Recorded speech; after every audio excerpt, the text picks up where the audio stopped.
Alright then, so I've been hearing a lot about this ChatGPT, and I guess it's time to try it out. I found a couple of other not chatbots, but AIs that seem interesting to use.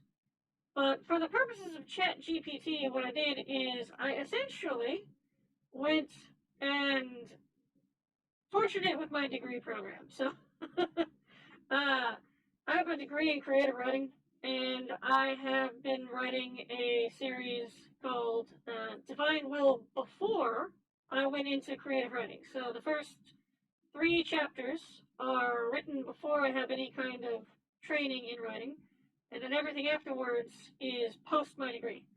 So, that being said, I wanted to see how well this does because I checked and it has access to a number of resources like JSTOR where it draws its information from. And I heard the funny lobster man freak out about it. So I was like, yeah, you know what? I might as well test this. And it's a bit janky. It's a bit wonky. I've been testing it on some philosophy questions that aren't that hard, especially if you have access to the mountain of library of text it supposedly has, and I've gotten some pretty wonky results. I at one point asked it to write a debate about the nature of angels in the scholastic tradition, representing one side with the Scotist view and the other side with the Thomistic view. And it, for some reason, said that Thomas Aquinas defended the position that angels had physicality, which is, you don't have to be Catholic to understand that that's not entirely, that's not true at all. Neither of these individuals thought that. But I asked it again, and it never gave me that response again. So there's a couple times where it gives me really weird, really, really weird, outputs. So, I am also going to try a text reader for the moment. So we're going to see if the text reader works all that well. So the section of text we're going to read, because I can't put an entire chapter of the story into ChatGPT. There's not enough material in there. I would love to be able to take one of these chatbots, put an entire chapter in there, and just see what it spits out. But that being said, I haven't gotten anything that I wouldn't expect from, honestly, like a college freshman, to be perfectly honest. It's not particularly insightful, it doesn't seem. Yeah, so we're gonna go with chapter 6. So okay, before I begin this part, I might as well explain how this story is structured. So the beginning of this story is about, it's 3 stories concurrently told. The first story is about a girl named Will Truman. The second story is about an individual named Eldon Boonjoy, the eponymous hermaphrodite. And the third story is about Setagaya Momo. So, the first 5 chapters of each story are told at the very beginning, and then we alternate between the stories as necessary. So we're going to go back to Will's story after we finish introducing Momo. Then we're going to bounce around between Momo, Eldon, and Will as necessary based on the chronology of the story. So, it's a pulp fiction project. Told in the general style of classic superhero stories, but in the magical girl and super robot stories, in a web novel format. So it's all on Pixiv under Divine Will. So if you're up to read it, I'll put it in the description of the video anyway. So let us go to this and let's see how the chatbot does reading it. Oh, not the chatbot, but the voice bot. Let's see.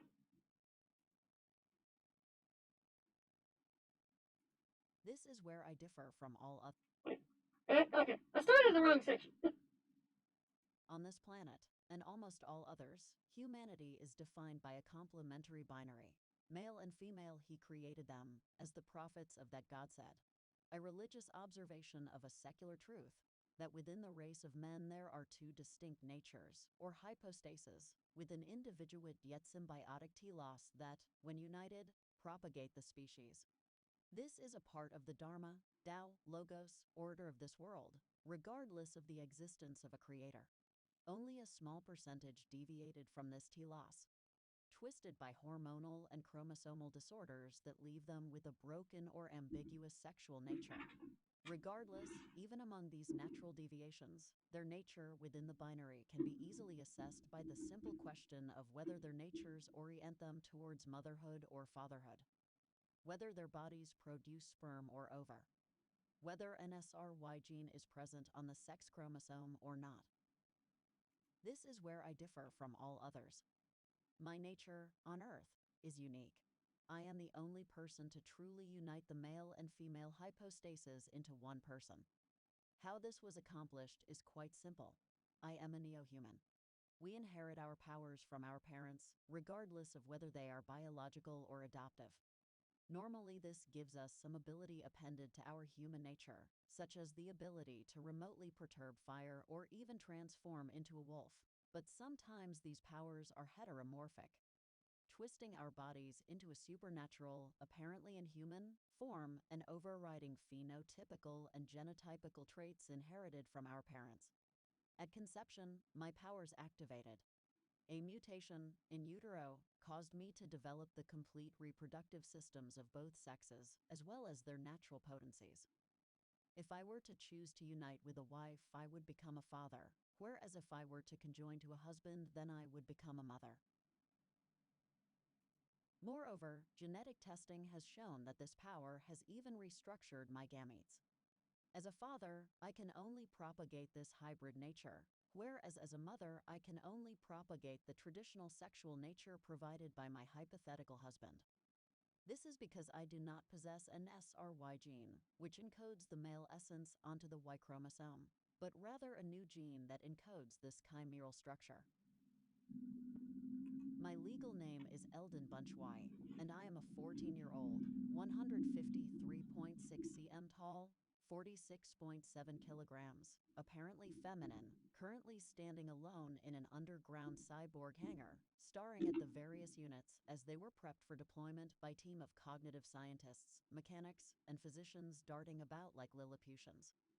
I was in a tight form-fitting, dual-layer, moisture-wicking, odor-reducing, compressible, elastane-like full-body suit equipped with a helmet and digital visor, which had been lifted, an electronic choker where the helmet joined the body, weighted knuckle gloves, a movement-minimizing full-cup brassiere, a hermaphroditic pelvic protector, and 5-toed shoes. The arms and legs of the uniform were black, the body and deltoids were red, with the brassiere and pelvic protection being pink, and the helmet colored cyan. My name was inscribed above my right breast, and my rank in the center of my chest below the clavicle.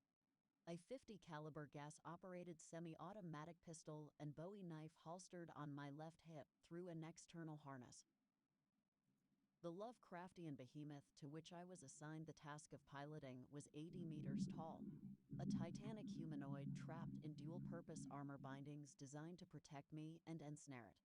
Its uncannily human-like face, which was normally hidden behind an opaque, biker-like combat helmet, had been removed for maintenance checks regarding its autonomic nervous system. It had a flat face, proportionally low cranial vault, full lips, bone-crushing teeth, an occipital bun, and eyes so large that a ring of bones were required to anchor the muscles controlling its cat-like pupils. Its supernaturally vibrant red hair is what unnerved me the most about it, besides its eyes. My job description was simple: to enter its body while it sleeps, make telepathic contact with it, synchronize our hearts, wear it like a second body, and kill kaiju. We are the Global Strategic Self-Defense Operations, founded under a different name in 1910. The operative noun omitted from our title because we define ourselves by what we do as opposed to what we are. Though, as a pragmatic concession, in all official translations of our name, the commanders have chosen us to be known as the Global Strategic Self-Defense Forces. We were the first organization to unite traditional humans and neo-humans. Our forefathers originally came together from across the United States and Commonwealth realm to covertly rescue Greeks, Armenians, and Assyrians from the Ottoman campaigns of genocide from 1913–1923. As a result, at least 8% of the men from these groups would join our ranks, radically altering our cultural and ethnic makeup. Then the Imperial Japanese Army raped Nanking. The Third Reich made a horrifying sacrifice by fire for their racial socialism, and the Soviets cast a famine on the Ukraine and deported an entire economic class of their own citizens to an icy death in pursuit of their own class socialism. It simply never stopped. This was the origin of our human salvaging operations, programs designed to spirit victims of extermination campaigns to safety. Then we discovered the existence of fairies as well as a monster sealed away in suspended animation in the Marie Bird land, and a new directive was manifest alongside our original, to defend mankind against eldritch powers. It is from those very human salvaging operations that the substantial presence of Greek, Armenian, Assyrian, Cossack, Ukrainian, Romani, Manchurian, Nigerian Christian, Polish, Ashkenazi, Sephardi, Serbian, Bosnian Croat, Chinese, Bengali Hindu, Khmer, East Timorese, Maya, Hutu, Tutsi, Acholi, Longo, Korean, Budi, Arab Christians, including Copts, and Yazidi men would all be conjoined into a paramilitary brotherhood with recruits from the United States and the Commonwealth of Nations circa the 1920s. Of course, having been rescued from the killing fields, most of these salvage recruits married endogamously with the aim of creating large families, the average being 10 children per marriage. Their children and grandchildren, on the other hand, often engaged in admixture, which is how I came about. My maternal ancestors were Manchurians salvaged from the horrors of the Second Sino-Japanese War. My paternal ancestors were Siamese Americans. Contrary to what you might expect, this was not some multicultural free-for-all. Rather, all members of the GSSDO must assimilate into our unique paramilitary culture, which was largely derived from Anglo-American traditions. That said, it was also common for recruits to maintain elements of their native culture by integrating flourishes of their homeland, practices, and worldviews into this new cultural substrate. In particular, the GSDO's hierarchy encourages the preservation and transmission of the myriad of languages within families, which proved useful for purposes of information encryption.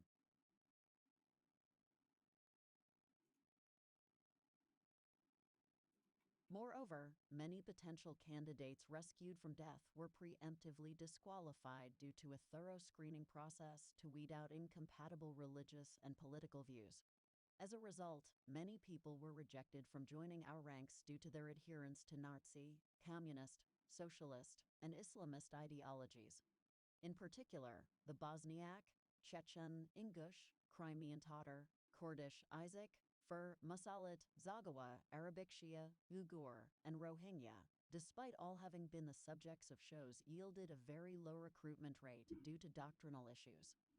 The substantial presence of Nazis within the Ukrainian population during the Kaur Holodomor operations resulted in a lower recruitment rate than most populations, but a substantially higher rate than others as the proverbial wheat was separated from the chaff. Despite being in an underground hangar, this was not a domain of modernist sterility.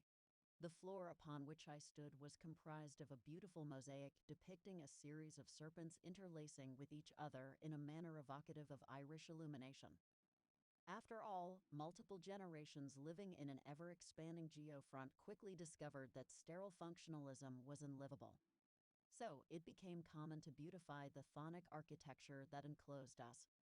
Even my pistol was etched with acid in the stylings of the Qing dynasty, with laser engraving on the barrel in Thai calligraphy.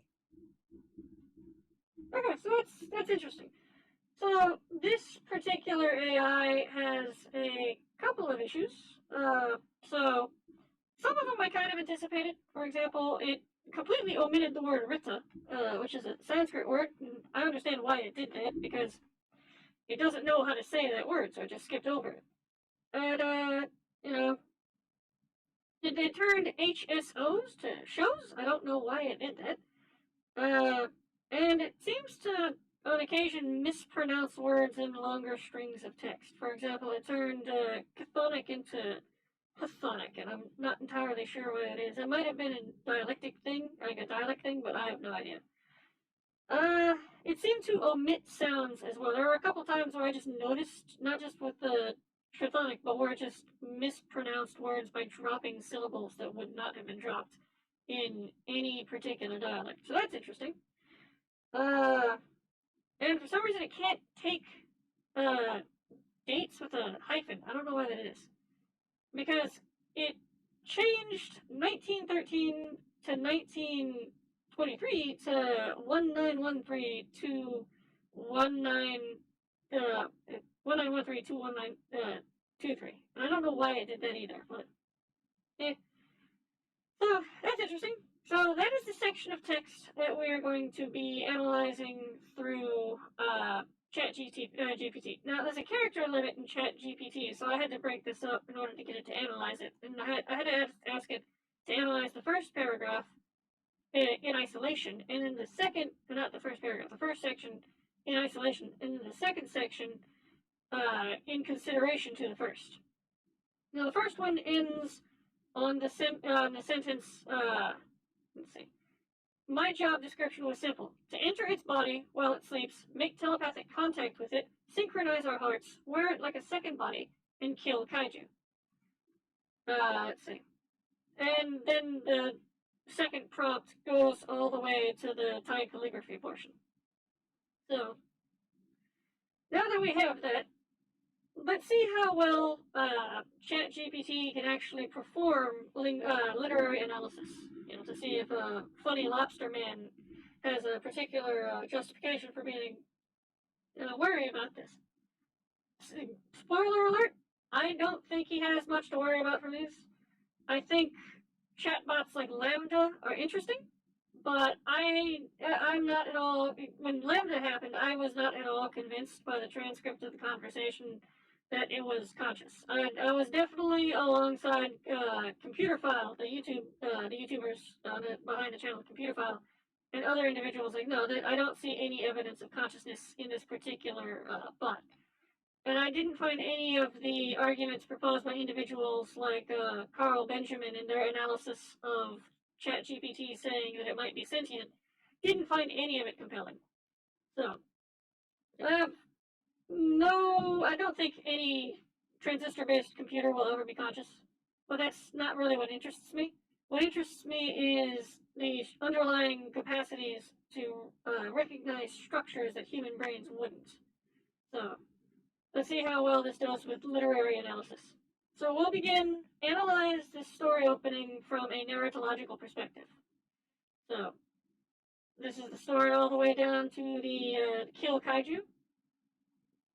ChatGPT says, this story opening introduces the main character, Elgin Boonchoi, as a unique individual who has both male and female hypostases within them.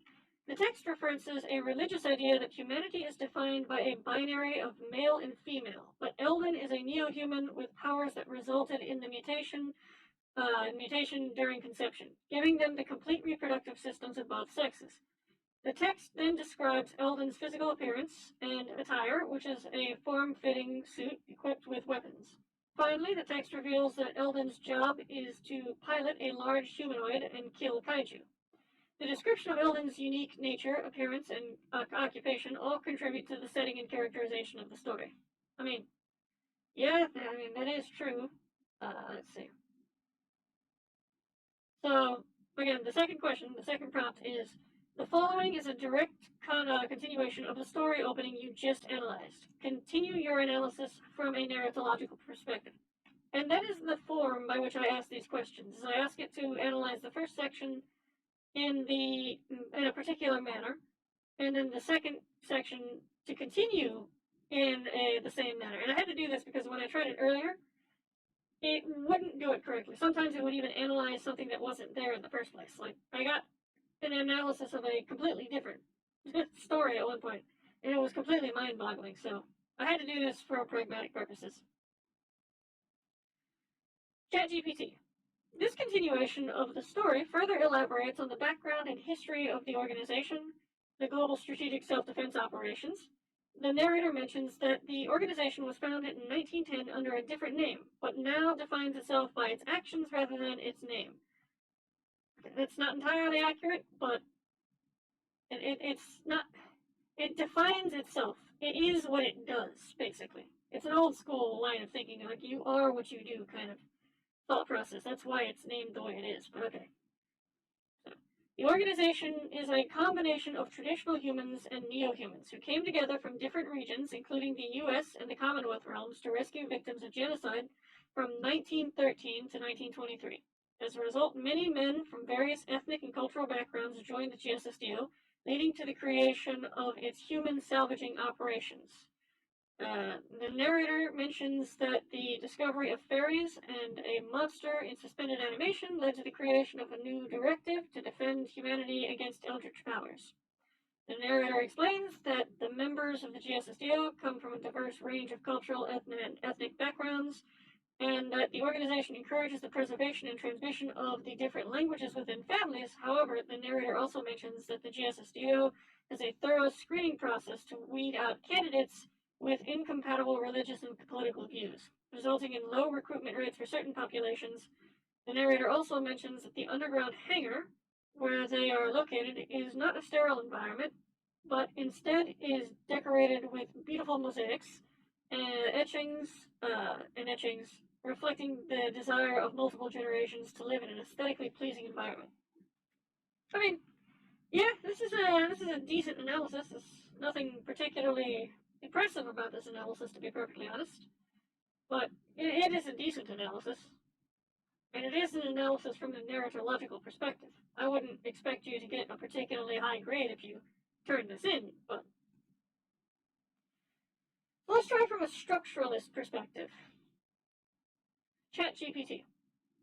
From a structuralist perspective, the story opening presents a clear binary system of male and female natures defined by religion and science. This binary is presented as a universal truth that exists in all planets, and it's seen as the foundation of humanity's existence. However, the protagonist, Eldon Bunchoi, deviates from this binary system by being a neo-human with a unique nature that unites the male and female hypostases into one person. The story also introduces the concept of heteromorphic powers that alter the body, overriding inherited phenotypical and genotypical traits. Let's see.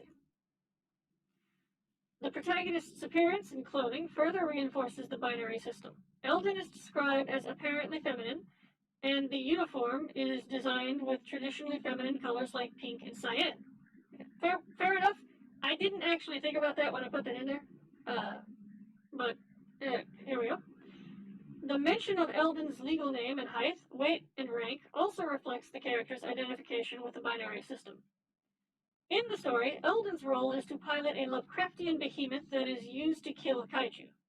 This creates a clear divide between Eldon as the pilot and the behemoth as the weapon. The behemoth is described as an inhuman creature, reinforcing the binary system between human and non-human. The description of the behemoth's appearance, including its red hair and large cat-like eyes, also creates a sense of otherness and unnaturalness.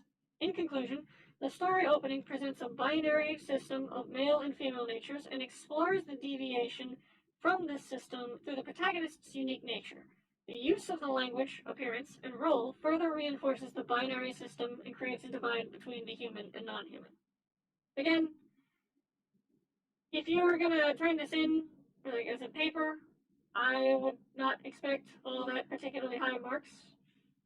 So let's continue.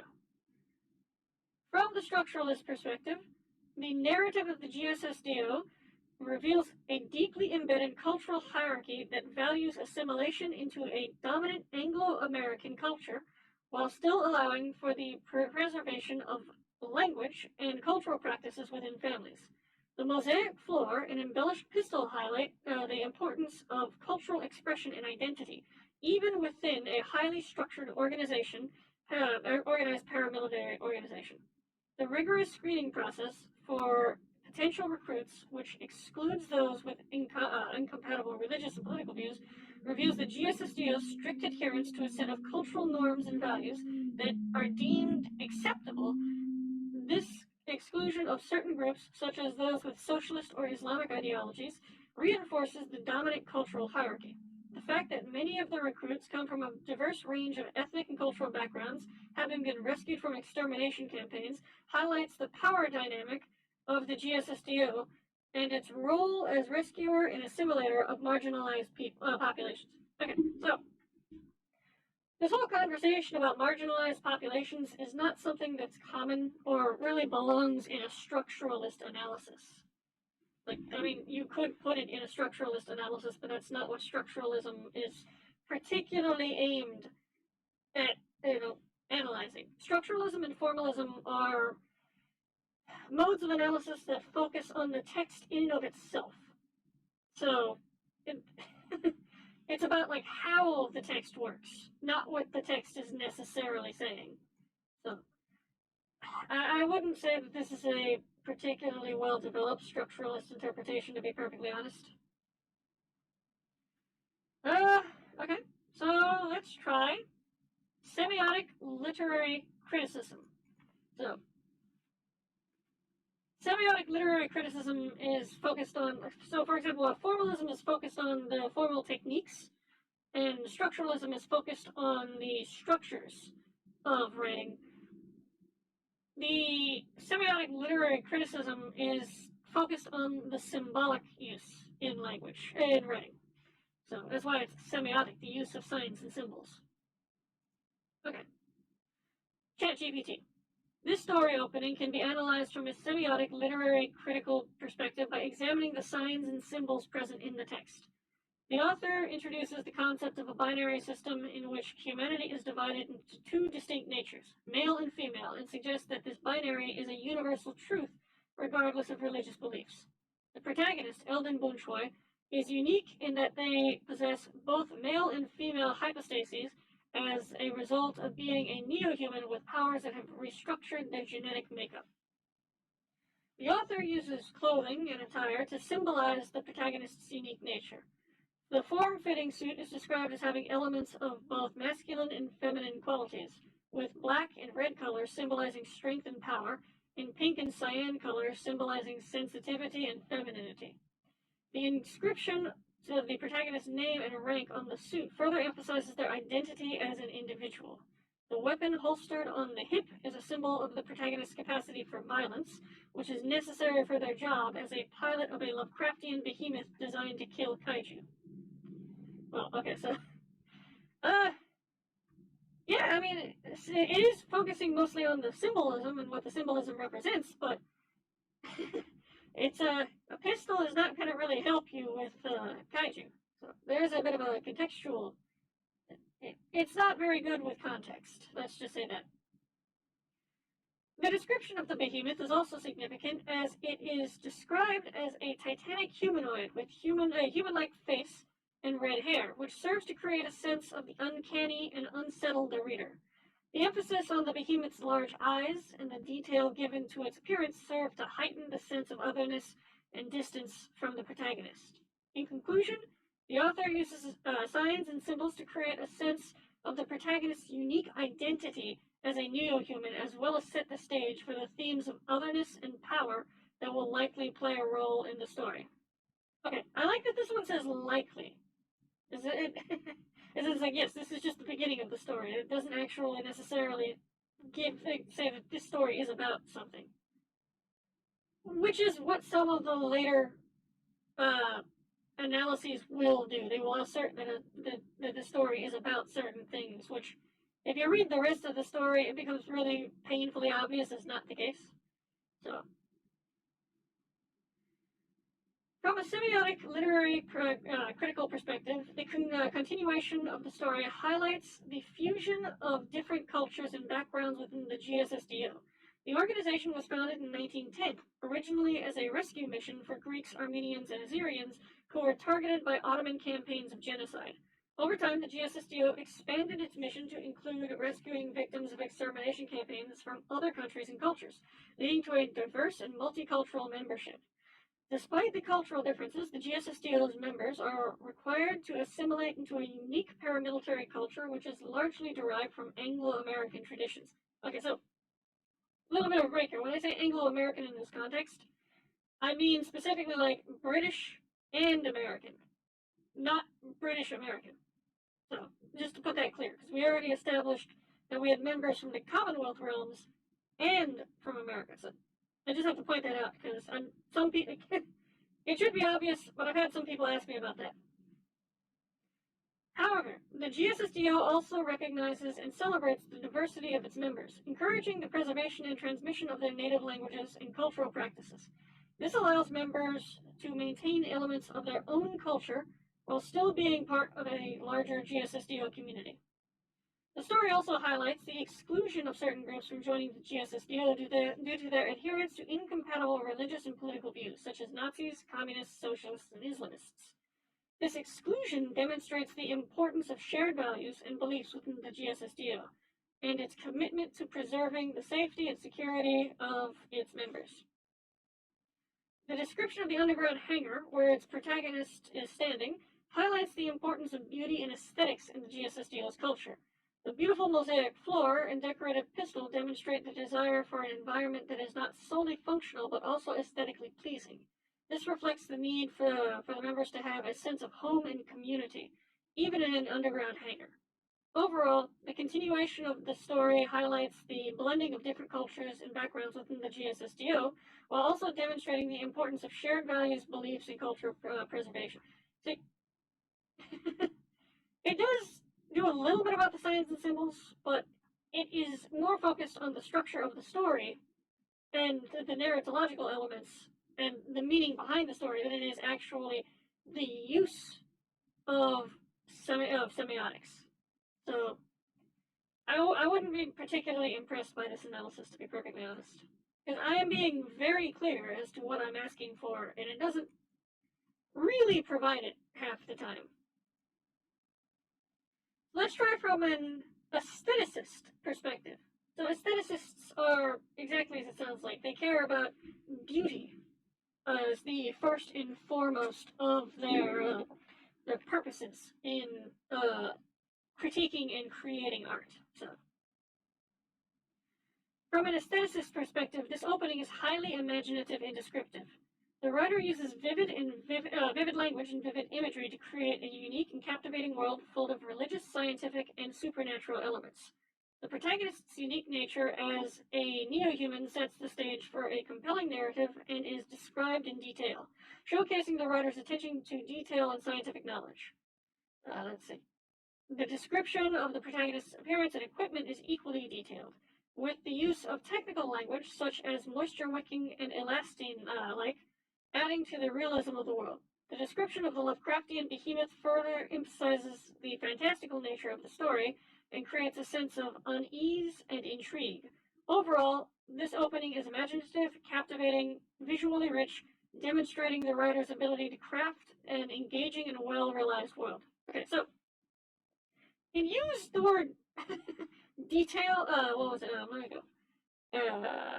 It used describe quite a bit. So, again, I wouldn't suggest that this thing talks like a.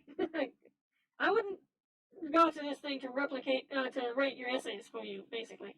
As, you know, a certain funny lobster man said that this might be able to do.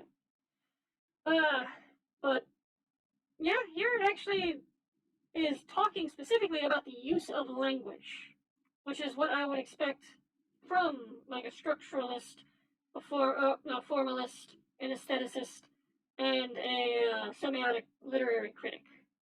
Like, there's other things they would talk about, but at least this one is focusing on the use of language. Let's see. From an aestheticist perspective, the continuation of the story highlights the importance of beauty and cultural expression in the lives of the members of the global strategic self-defense operations. The description of the mosaic floor and the embellishments of the protagonist's pistol demonstrate that even within the functional and utilitarian space of an underground hangar, the members of the GSSDO strive to infuse beauty into their environment. The emphasis on preserving cultural traditions, such as the preservation of multiple languages and the integration of homeland practices, suggest a strong desire to maintain cultural identity within a new assimilated paramilitary culture. This shows that beauty and cultural expression play an important role in the lives of the members of the GSSDO and serve as a means of coping with their harsh reality.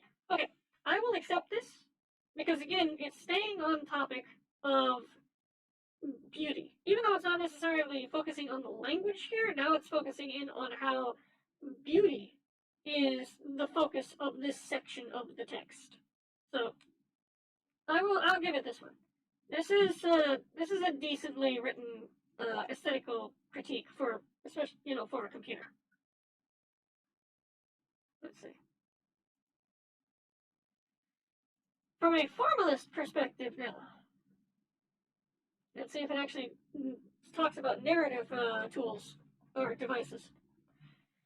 The story opening presents a formalist perspective through its focus on the binary definition of humanity, the existence of supernatural beings, the technical detail of the protagonist's appearance and job description. The narrative style is precise and scientific in its explanation of the protagonist's unique nature as a neo-human, with the precise genetic details of their reproductive system and the mutation that caused it. The use of religious and philosophical terms such as Dharma, Tao, Logos, and Rita emphasize the significance of the protagonist's nature in the larger cosmic order. The description of the protagonist's attire, weapons, and job description further emphasize their role as a scientific and technological being, with a precise focus on the details of their uniform and weapon. The description of the Lovecraftian behemoth also has a strong formalist tone, with its precise physical description and the purpose of its armor binding. Let's see. Overall, the story opening presents a formalist perspective through its precise and technical approach to character and setting.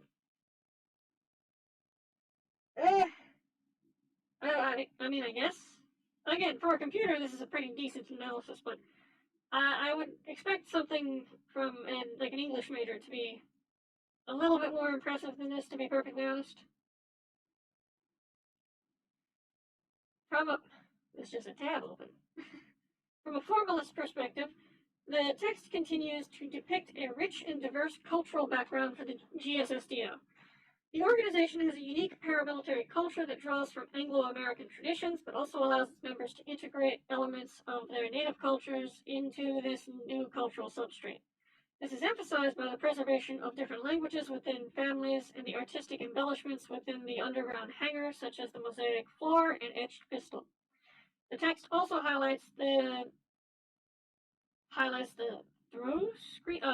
thorough. My eyes are killing me. Not for reading this, but from the constant reading I was doing before this. My eyes are a little bit tired. The text also highlights the thorough screening process used by the GSSDO to determine the eligibility of potential recruits, with specific attention given to those who hold incompatible religious and political views. The cultural and ethnic makeup of the organization is described as being diverse, with members from various regions across the world, including Greece, Armenia, Assyria, China, Bangladesh, Cambodia, and many others. However, the text also mentions that there is a low recruitment rate for certain populations, such as those who adhere to Nazi, communist, socialist, and Islamist ideologies. Overall, the text provides a vivid picture of the cultural background of the GSSDO, which is marked by diversity, cultural integration, and focuses on the preservation of culture traditions. It's not really talking about, for the most part, narrative tools. It's not talking about narrative devices and the use of those devices in order to construct the story and to construct something compelling. So, again, I'm not particularly impressed by this particular analysis. There's not linguistic tools, there's not narrative devices being discussed for the most part, so it's not focusing on the form of the text. So, and for the most part, that's the kind of literary criticism I'm mostly focused on. I'm mostly focusing on the objective qualities, and if you want to get outside the text, mostly what I care about is Jungian style psychoanalysis. But other than that, I don't find most, let's say, we'll get into that later, because I definitely have a lot of those in here too, which should give us some interesting laughs. Let's see.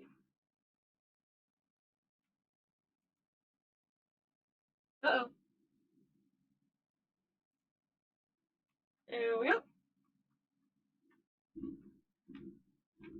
Oh my god. There we go.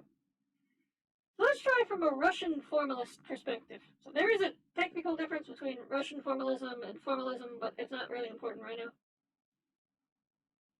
So the story opening you provided can be analyzed from a Russian formalist perspective by examining its elements of form, language, and style. Oh, thank God it understands this part. From a formalist perspective, the opening establishes the story's central conflict and protagonist. The protagonist, Eldon Bunchoy, is a unique individual with a combination of male and female traits and abilities. The existence of the neo-human and their powers challenge the traditional binary definition of humanity and raises questions about what it means to be human. The protagonist is also set apart by their youth and the fact that they possess both male and female reproductive organs, challenging societal norms and expectations. What? Did I read that correctly? Okay. Okay. Uh, the language of the openings is technical and scientific, using terms such as hormonal and chromosomal disorders and chromosome to describe the protagonist's unique traits. The use of scientific language gives the story a sense of authority and grounding in reality despite its fantastical elements. See, this is more along the lines of what it should be talking about. When you're talking about like formal and structuralist analysis. Because it's actually talking about how things are actually accomplished in the writing itself. Let's see. The style of the opening is descriptive and focuses on establishing the setting and the protagonist's appearance. The attention to detail in describing the protagonist's attire and weapons underscores their status as a skilled warrior. The description of the Lovecraftian behemoth is also vivid and eerie, setting a tone of danger and uncertainty. Okay, yeah, again, it's talking about how a particular effect is being produced. So it's actually talking about devices and techniques. Overall, the Russian formalist perspective highlights the formal elements of the story opening of the story opening and how they contribute to the establishment of the protagonist and the story's central conflict. Yeah, this is a much better formalist analysis than the previous one. So, I guess if you want a formalist analysis, you'd ask for a Russian formalist perspective. So let's go on to the second part of this analysis. From a Russian formalist perspective, the continuation of the story highlights the importance of the preservation of cultural identity and tradition within the GSSDO. The GSSDO is depicted as a unique paramilitary culture that is derived from Anglo-American traditions, but also encourages the preservation and transmission of the diverse languages and cultural practices of its members, which have been rescued from various extermination campaigns. The cultural hybridity of the GSSDO is also emphasized by the integration of various cultural elements such as the mosaic floor, the laser-etched pistol, into the functional and functionalist architecture of the organization.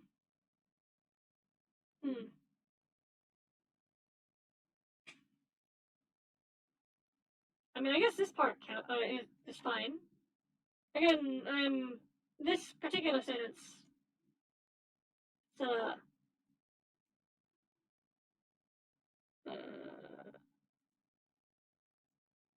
I'm not entirely impressed by this particular area. Furthermore, the GSSDO is described as having a thorough screening process to weed out the incompatible religious and political views, which highlights the organization's emphasis on maintaining its cultural and ideological unity. This is especially evident in the low recruitment rates of certain populations due to their adherence to the ideologies such as Nazi, communist, socialist, and Islamic ideologies. Overall, the continuation of the story provides a rich cultural context for the GSSDO, emphasizing the importance of cultural identity, tradition, and cultural hybridity within the organization. I mean, it's not great, but I mean, it is describing how this particular interpretation of the GSSDO is being set up. It's not particularly good at it, but at least it's making an attempt. Alright, so let's get to something a little bit more to my speed and other people's speed. So instead of just focusing on the text itself and how the text elicits a particular response from the effect in the reader, let's go to the psychoanalytic perspectives. So I asked it to give 3 different styles of evaluation. Oh my god, let me get a drink of water first. There we go. Okay, so we're going to do a Freudian perspective, a Jungian perspective, and a Lacanian perspective. Jung is the one I have the most respect for, to be perfectly honest. But we'll start with Freud anyway. From a Freudian psychoanalytical perspective, this story opening can be analyzed in terms of different aspects of the protagonist's psyche. The protagonist's unique nature as a neo-human, which combines both male and female hypostases, can be seen as a manifestation of the protagonist's internal conflict and struggle between their masculine and feminine traits. This can be interpreted as the result of the protagonist's unconscious desires, possibly repressed ones, to reconcile and integrate both the masculine and feminine aspects of their identity. The protagonist's description of their physical appearance and attire can also be interpreted as a reflection of their inner self. The form-fitting suit, for example, can symbolize the limitations and restrictions of the protagonist feels as a result of their unique nature. Similarly, the weapon holstered on their hip can be seen as a symbol of their sense of self-defense, perhaps representing their fear of rejection or criticism due to their deviation from the traditional binary. Oh, reading a bit too into the... She has a weapon holstered at her hip because she's in a fucking paramilitary organization. If there's a point where they get attacked, she might have to gut a motherfucker. Or, shoot him from across the room. Oh my god, okay. But yeah, let's see. The protagonist's task of fear of rejection or criticism, holy shit. The protagonist's task of piloting the Lovecraftian behemoth, a giant humanoid, can be seen as a manifestation of the protagonist's unconscious desire for power and control. The act of wearing the behemoth like a second body and killing kaiju can be interpreted as a manifestation of the protagonist's aggressive and destructive impulses, possibly representing their unconscious anger towards the limitations and restrictions imposed on them by society. Anyway. In conclusion, the protagonist's unique nature, physical appearance, and task can be analyzed from a Freudian psychoanalytic perspective as reflections of their inner conflicts, unconscious desires, and impulses. Reading a bit too much into this, but I guess technically it is about aggressive and destructive impulses, and we will see some of that as time goes on. But unconscious anger towards limitations has really nothing to do with this. Okay, so part 2 of the Freudian analysis. Let's see if this gets any better. Because I understand that because of the way it has to receive this to be criticized in the first place, it's going to be a little wonky at times. I would love to be able to take this particular program and put an entire chapter in there and then read a detailed analysis from these different perspectives. If they allow me to do that, if at some point I can do that, I'll make a video or stream my reaction to the particular analysis, but there's not really a lot to react here from some of these. It's just with the previous paragraph, with the previous analysis, reading a bit too much into it. I think most Freudian psychoanalysts themselves wouldn't read too much into that particular part themselves. But I didn't exactly give the machine a lot to work with, so it's doing its best. From a Freudian psychoanalytic perspective, the concept of a large multicultural brotherhood created through rescuing victims of extermination campaigns can be seen as a manifestation of the unconscious desire for a strong, protective father figure.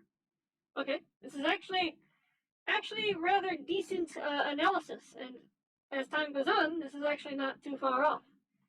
The creation of this brotherhood serves as a way for individuals to overcome feelings of powerlessness and insecurity by uniting with others to form a powerful defensive force.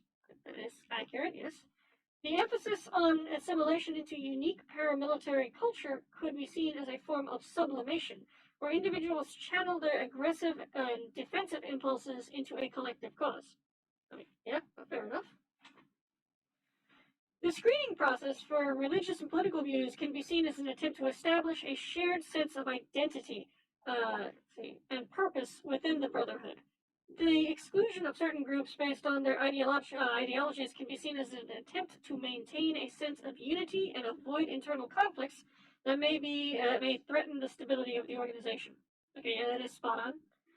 The beautification of the underground hangar serves as an example of the human need to inject beauty and creativity into even the most functional and utilitarian spaces. The decorative elements such as the mosaic floor and the etched pistol can be seen as symbols of the individual's desire to leave a personal mark on the world and to assert their presence in a large collective entity. That's an interesting take. Overall, the creation of the GSSDO can be seen as a manifestation of the unconscious desire for protection, unity, and self-expression. I mean, this is a decent Freudian analysis, I will say. This is better than the previous analysis from just the opening itself. And that is going to be a thing with a lot of these theories I put in there for these criticism styles and literary theories, is that the first half and the second half may be disproportionately applicable to what they're trying to analyze in the first place. It'll become more apparent as we go through some of these. But overall, I think this is a decent start. I think there's much more you can do with this, but this is a decent start.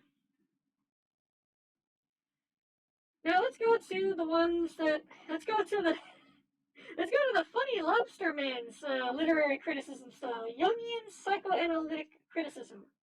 That should be good. I don't know if I said this before, but I didn't read most of these. Some of these I did read just because I knew there was going to be a little bit of a wonky, I had to fucking struggle to get this thing to spit out something useful. Most of these I have not read yet.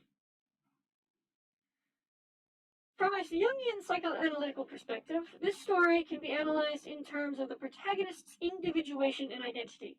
The protagonist, Eldon Bunchoy, is described as having a unique nature that combines both the male and female hypostases into one person. This description can be seen as a representation of the concept of the self, as described by Carl Jung, which incorporates both masculine and feminine aspects of the psyche. So he's talking about the animus and the anima. In Jungian psychology, the self is seen as the central organizing principle of the psyche and represents the integration of the conscious and unconscious aspects of the individual. I keep instinctively turning away from the mic because of where it's placed. Let me move this.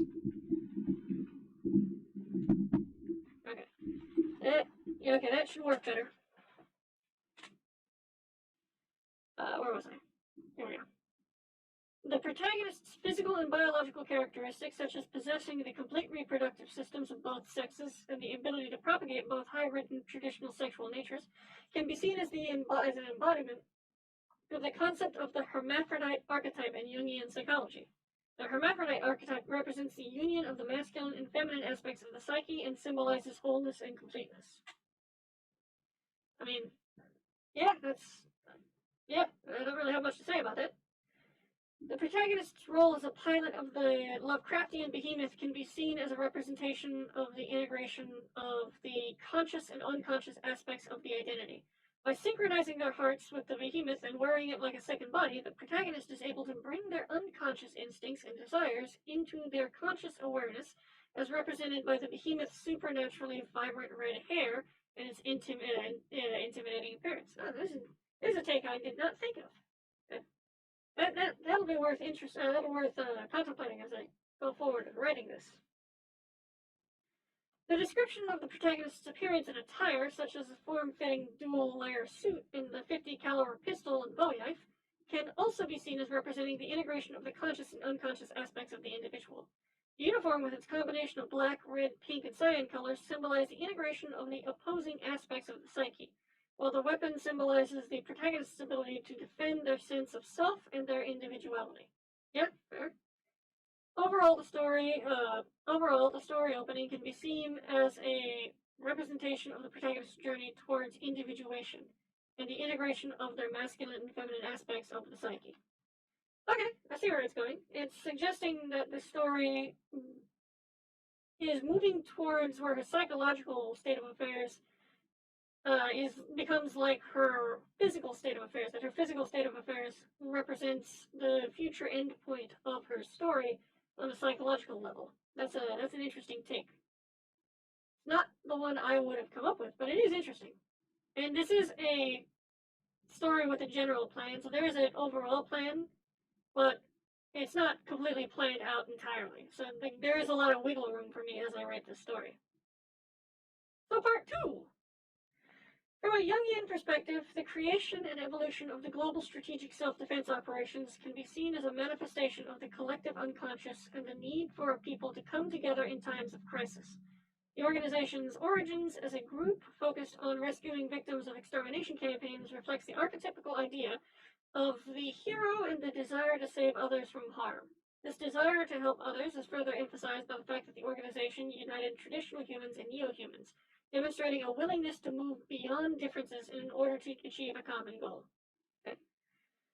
The requirement for all members of the GSSDO to assimilate into a unique paramilitary culture, while still allowing for elements of their native culture to be integrated, can be seen as a reflection of the process of individuation. The requirement for assimilation into a new cultural substrate represents the need for individuals to integrate their various aspects of the self into a cohesive whole, while still allowing for individual differences to be preserved and celebrated. The fact that many potential candidates were rejected from joining the organization due to religious and political beliefs also highlights the importance of a shared value system in the GSSDO. The screening process to weed out incompatible views reflects the organization's need to maintain a sense of unity and solidarity, and serves as a reminder that the group's success is often contingent upon a shared understanding of values and beliefs. Yeah, fair enough. The underground hangar depicted in the story is decorated with a beautiful mosaic and intricate etchings. Okay, so the etching is on the gun, not on the actual GSSDO architecture, which can be seen as a manifestation of the collective unconscious's desire for beauty and self-expression. The fact that multiple generations have lived in the geofront and have chosen to beautify the space highlights the importance of creating a living environment that is both functional and aesthetically pleasing. In conclusion, the creation and evolution of the GSSDO can be understood from a Jungian perspective as a manifestation of the collective unconscious and the drive to come together in times of crisis, while also balancing the need for individuality and self-expression within a shared cultural context. Okay. I mean, I'll take that. It's not a bad interpretation of what's going on, to be perfectly honest. So I guess before we move on to the Lacanian thing, I'll explain it later, I guess. But yeah, I like how this actually talks about like how people are thinking, how this reflects the internal states of the character's psyche, and like I like how it actually focuses specifically on those two things because that's what psychoanalytic criticism is about. Let's see. Now we go to Lacanian psychoanalysis. Oh, this motherfucker. Okay, let's get this over with. From a Lacanian psychoanalytic perspective, the story opening could be analyzed in terms of the ways in which the protagonist, Eldon Bourgeois, challenges and subverts traditional binary gender and sexual norms.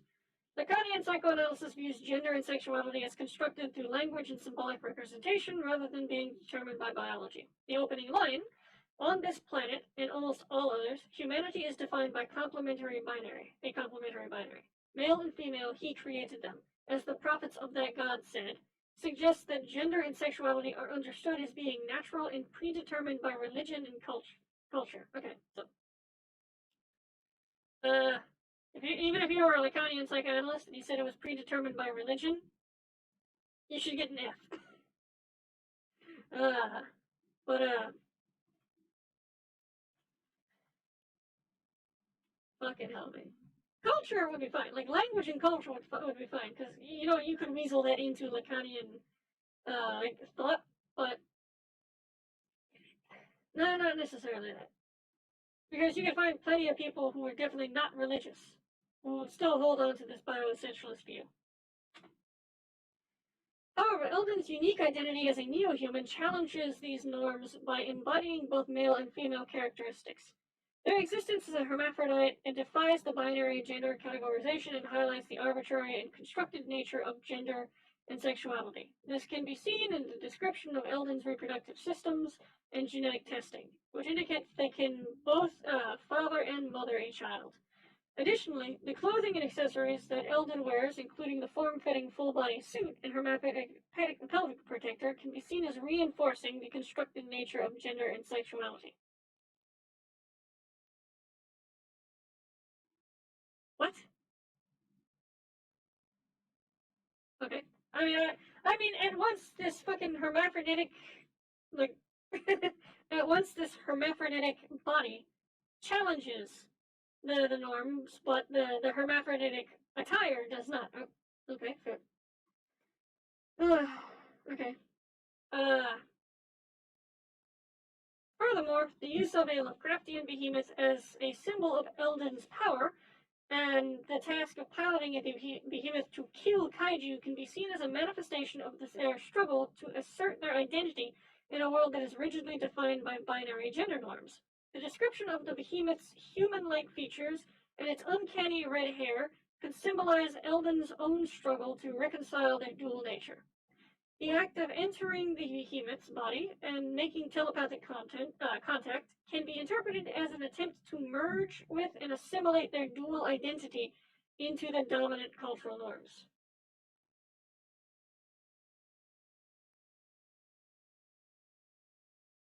Okay, that's a take I would not have come up with. But I'm also not a Lacanian, and I'm not an expert in Lacanian psychology, so what the fuck do I know, right? Let's see. If there's any Lacanians who get their hands on this, let me know how accurate this assessment is. Overall, the story opening can be analyzed as a challenge to the binary gender and sexual norms, highlighting the constructed and arbitrary nature of these categories and the struggle of individuals who exist outside these norms to assert their identity in a world that often seeks to categorize and restrict them. I mean, this fits in with the whole language is bondage theme, so. Which is also one of the reasons why I'm not a big fan of Lacan. That's a fucking absurd statement to hold, but.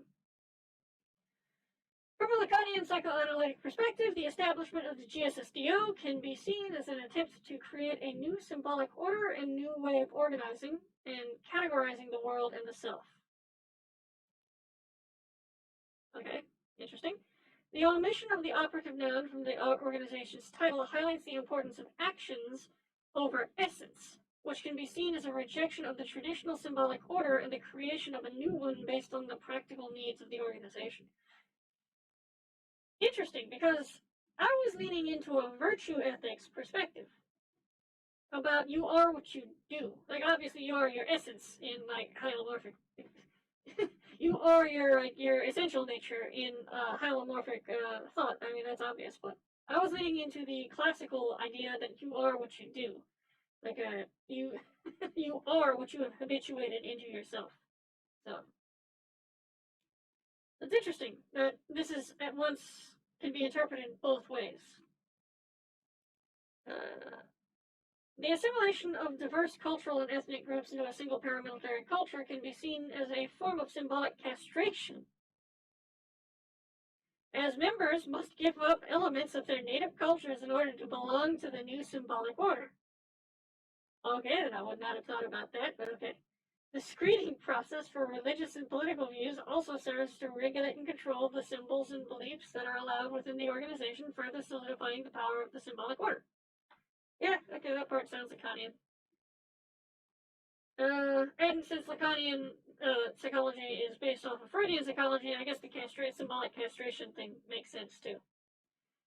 However, the preservation and transmission of languages within families and the beautification of the underground hangars suggest a desire to hold on to elements of the past and maintain a connection to one's roots. This can be seen as a resistance to the complete submission to the new symbolic order and a desire to maintain a connection to the lost object or the cultural and symbolic elements that have been given up. Okay, interesting. Overall, the establishment of the GSSDO can be seen as a response to the atrocities of war and genocide, an attempt to create a new way of understanding the self and the world in the face of trauma and loss. Interesting.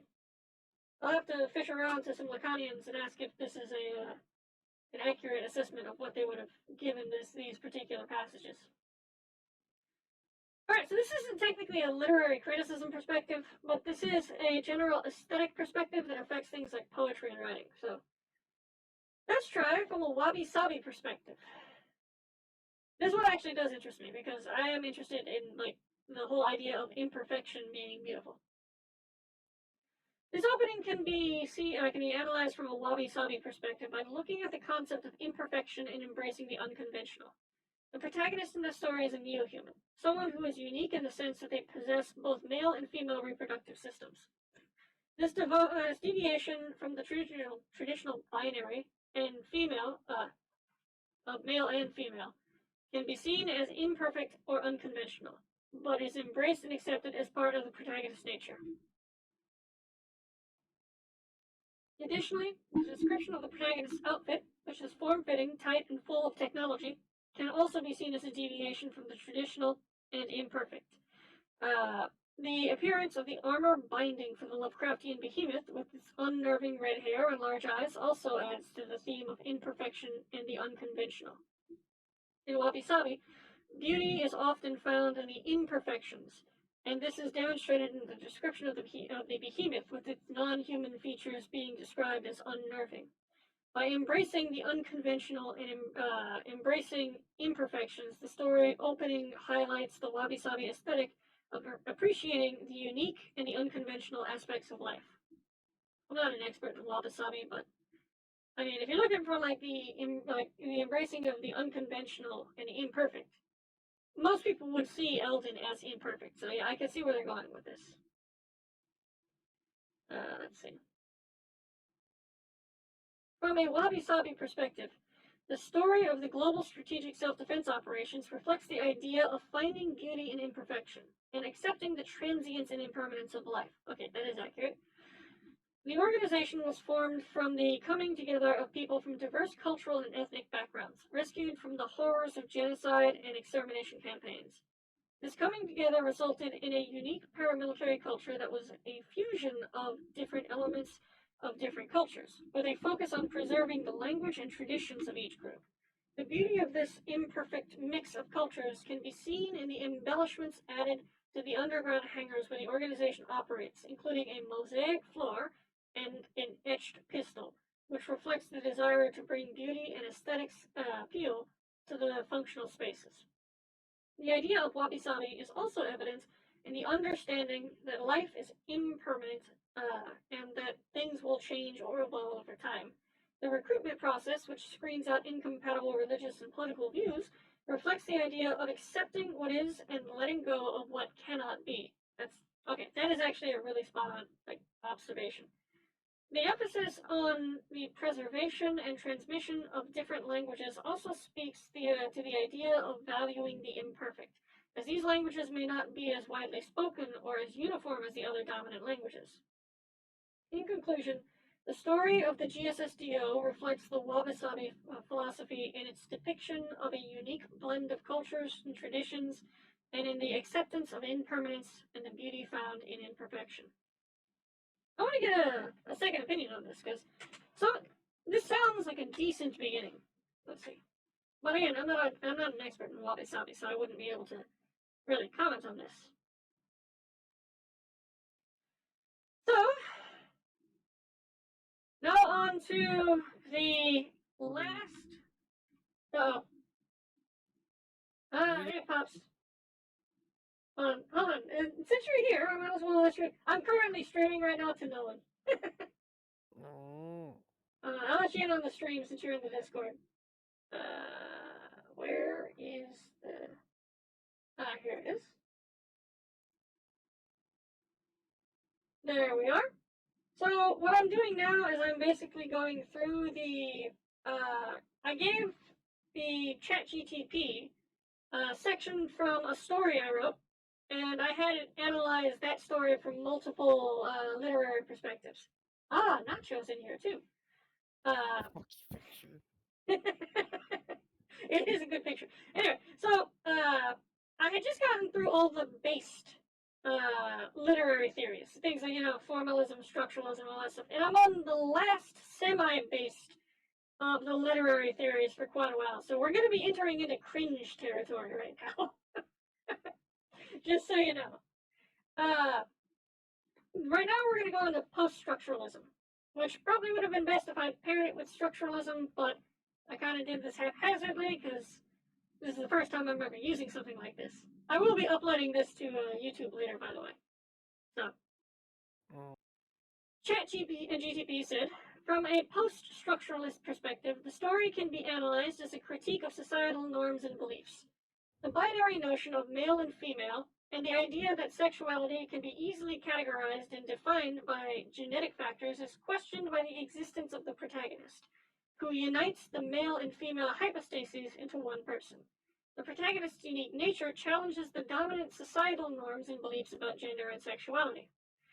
The language used to describe the protagonist's physical characteristics and attire, such as the form-fitting full-body suit and the hermaphroditic pelvic protector, highlights the societal expectations and pressures to conform to specific gender norms.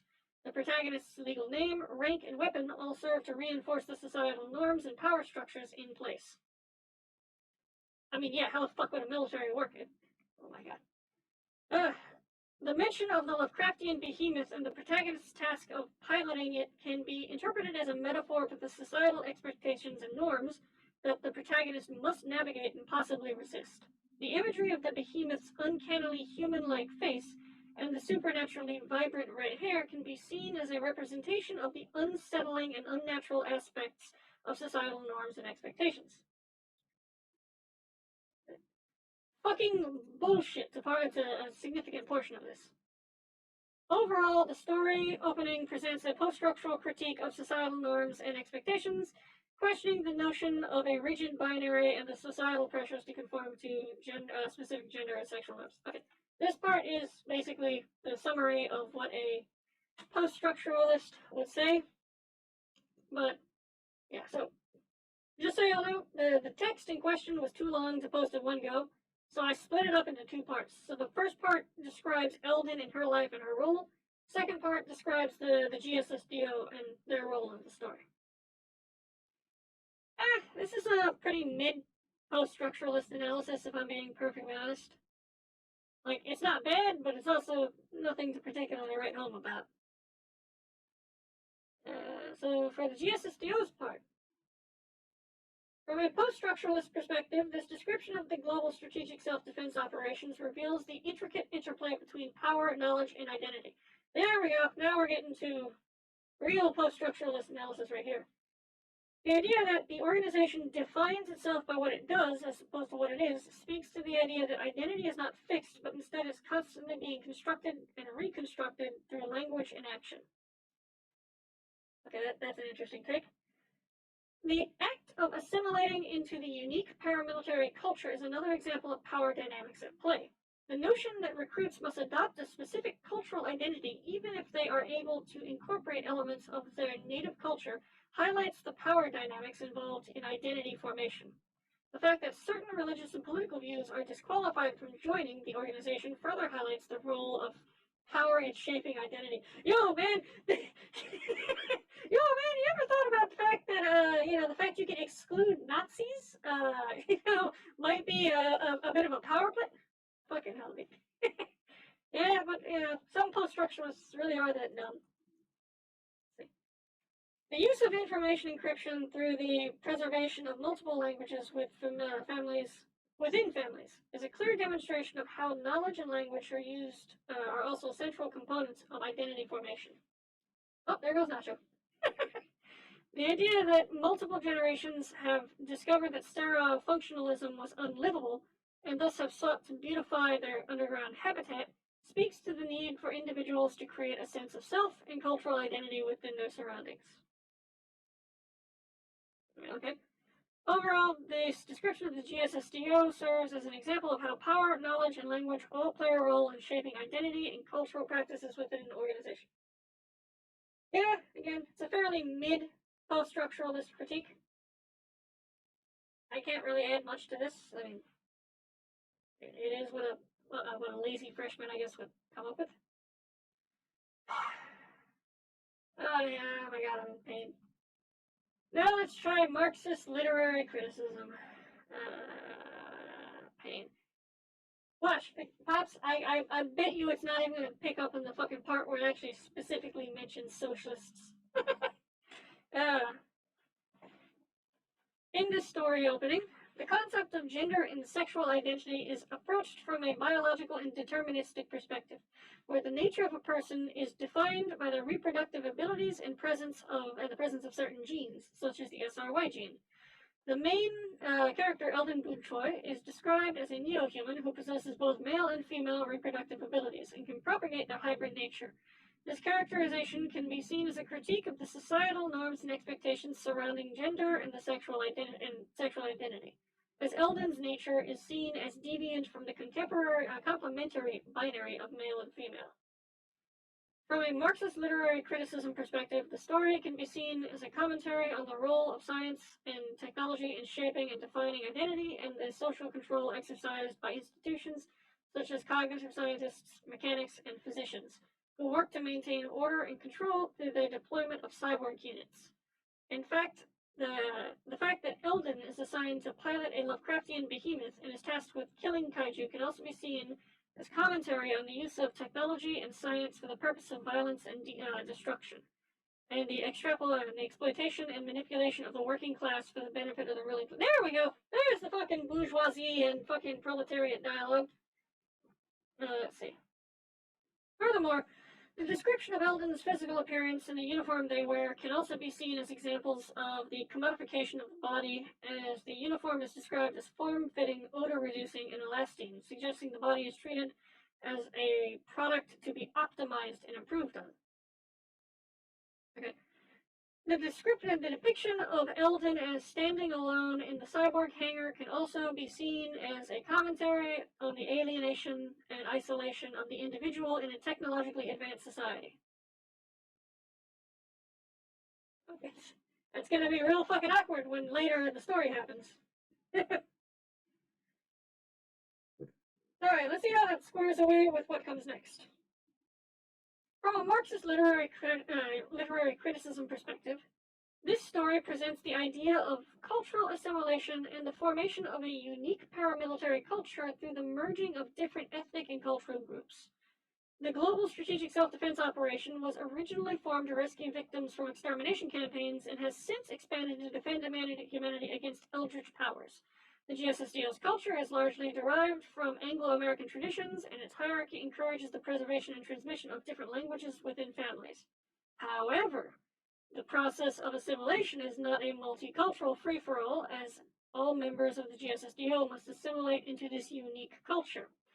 This cultural assimilation process is portrayed as necessary for the survival of the organization, but also highlights the power dynamics at play. Of course, because Marxists can only fucking think of power dynamics. Where the dominant Anglo-American culture is imposing its norms and values on the salvaged recruits. Let's see. This cultural assimilation is also a form of cultural oppression, as it erases the individuality and distinctiveness of different cultural groups. I'm gonna call fucking... I can guarantee you a fucking Marxist literary critic would say something like that, but I would fucking call bullshit, considering how this text describes what's going on, but okay. Let's see.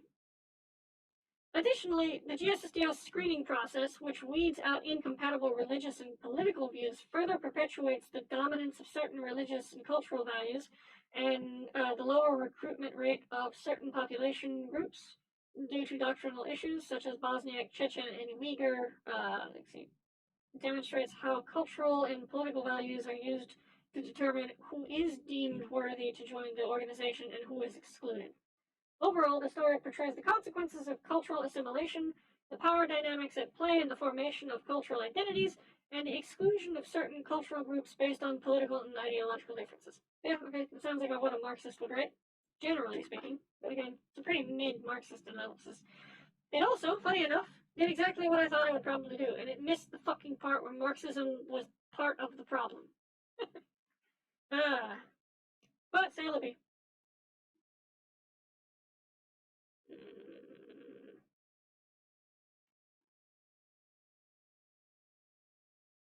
Okay, let's see. Now on to feminist. What is this? Well, I have two of these on here. What's the difference? Oh, wait, yeah, okay, I remember what the difference was. Analyze the story from the feminist literary criticism perspective. Now, for this purpose, because basically if I didn't type in bioessentialist in there, it would have given me the exact same fucking thing as queer theory. I put bioessentialist feminist literary criticism in this. We're going with the J.K. Rowling wrote for the little while here. Let's see. From a bioessentialist feminist literary criticism perspective, the story opening portrays a worldview that reinforces the binary notion of gender as biologically determined. The narrative equates gender with reproductive biology, implying that the presence of a sperm or ovum determines one's nature within the gender binary. This narrative is further reinforced by the mention of a gene that encodes the male essence onto the Y chromosome, and the characterization of the protagonist as having the complete reproductive systems of both sexes, but still ultimately classifying them within the binary as either father or mother. And there we go, we lost Pops. The language used to describe the protagonist also reinforces gender norms and stereotypes. The protagonist is described as apparently feminine and wearing clothing that emphasizes traditionally feminine traits, such as a movement-minimizing brassiere and a uniform brassiere. Damn it. The uniform also highlights the hypersexualization of the female body with the mention of the hermaphroditic pelvic protector. That's not the part that would have... Okay, that's not the part that would have been complained as being hypersexualized. That would have been the form-fitting, like, oh my god. That would have been the form-fitting fucking, like, uniform. Okay, fair enough. Let's see. Overall, the story opening reinforces a narrow and biologically deterministic view of gender and perpetuates oppressive gender norms and stereotypes. A feminist literary criticism would critique this narrative for its failure to challenge or subvert these oppressive gender norms and reinforcing a bioessentialist understanding of gender. Okay, it kind of had a stroke at the very end, because it's supposed to be giving me a bioessentialist feminist critique, but apparently bioessentialism, or maybe it's saying that there are, okay, I think I know where it's getting at. I think this is getting at the idea that particular roles are biologically essential. But that's clearly not the case in the story, because this quote-unquote apparently feminine character is in a combat role. So it kind of subverts this entire line right here. So let's get on to the second part. What does it think of the GSSDO? From a bioessentialist feminist literary criticism perspective, this passage reveals a significant degree of cultural assimilation and erasure of the diverse cultural backgrounds of the members of the GSSDO. Despite the fact that the organization was formed from a disparate group of people from across the world, the narrative presents a cultural uniformity and homogenization through the promotion of Anglo-American traditions. This process of assimilation is further reinforced by the exclusion of those who hold incompatible political and religious beliefs, reinforcing the idea that there is a singular correct culture and way of being. I mean, I could see how someone would read that into the text if they were being retarded. Let's see. The bioessentialist feminist literary criticism would also point to the gendered nature of this cultural assimilation, as the passage focuses specifically on male members of the organization and their experience. Well, yeah, no shit. The vast majority of any military in history, or paramilitary in history, is male. No duh. Anyway. This reinforces the patriarchal notion that the primary cultural and military participants are men, while women and their experiences are marginalized and excluded. Because women are the fucking margin in military. Oh my god. The excluded part, it becomes really fucking hard to take, because the next character we meet in the story is actually a female.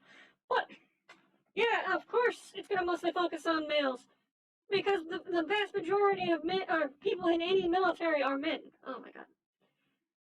This is already getting me... I'm going to torture myself. This is already getting me heated. But this is more or less what I would expect someone to say from this passage alone. The emphasis on large families and endogamous marriages of the male recruits reinforces the idea that women exist primarily to serve as reproductive vessels, further perpetuating patriarchal cultural values. Or maybe most of the people in these time periods and cultures just want to be moms. It's not that fucking hard. But to be fair, the computer doesn't know this because I haven't gotten to that part of the story. So, in what I gave it. However, the passage also highlights the resistance to this cultural homogenization through the preservation and transmission of the various languages within the families and the integration of cultural flourishes from their homelands into the paramilitary culture. How is this a resistance? The fucking organization is explicitly stated to encourage this. This suggests that individuals are not completely erased by cultural assimilation processes, but are instead able to maintain elements of their own cultural identities. But that is exactly how assimilation should work. You should not be completely and utterly erased and turned into something else. You should be integrating the new culture into yourself and accepting the new culture as your culture, while bringing the parts that are compatible with your previous culture with you. That's how assimilation works. Oh my god. But again, I can see someone actually saying something like this. That's why I'm getting a little heated, because I can see it. Overall, this passage provides a nuanced portrayal of the cultural complexities and tensions within the global strategic self-defense operations, but ultimately perpetuates patriarchal and bioessentialist cultural values and norms.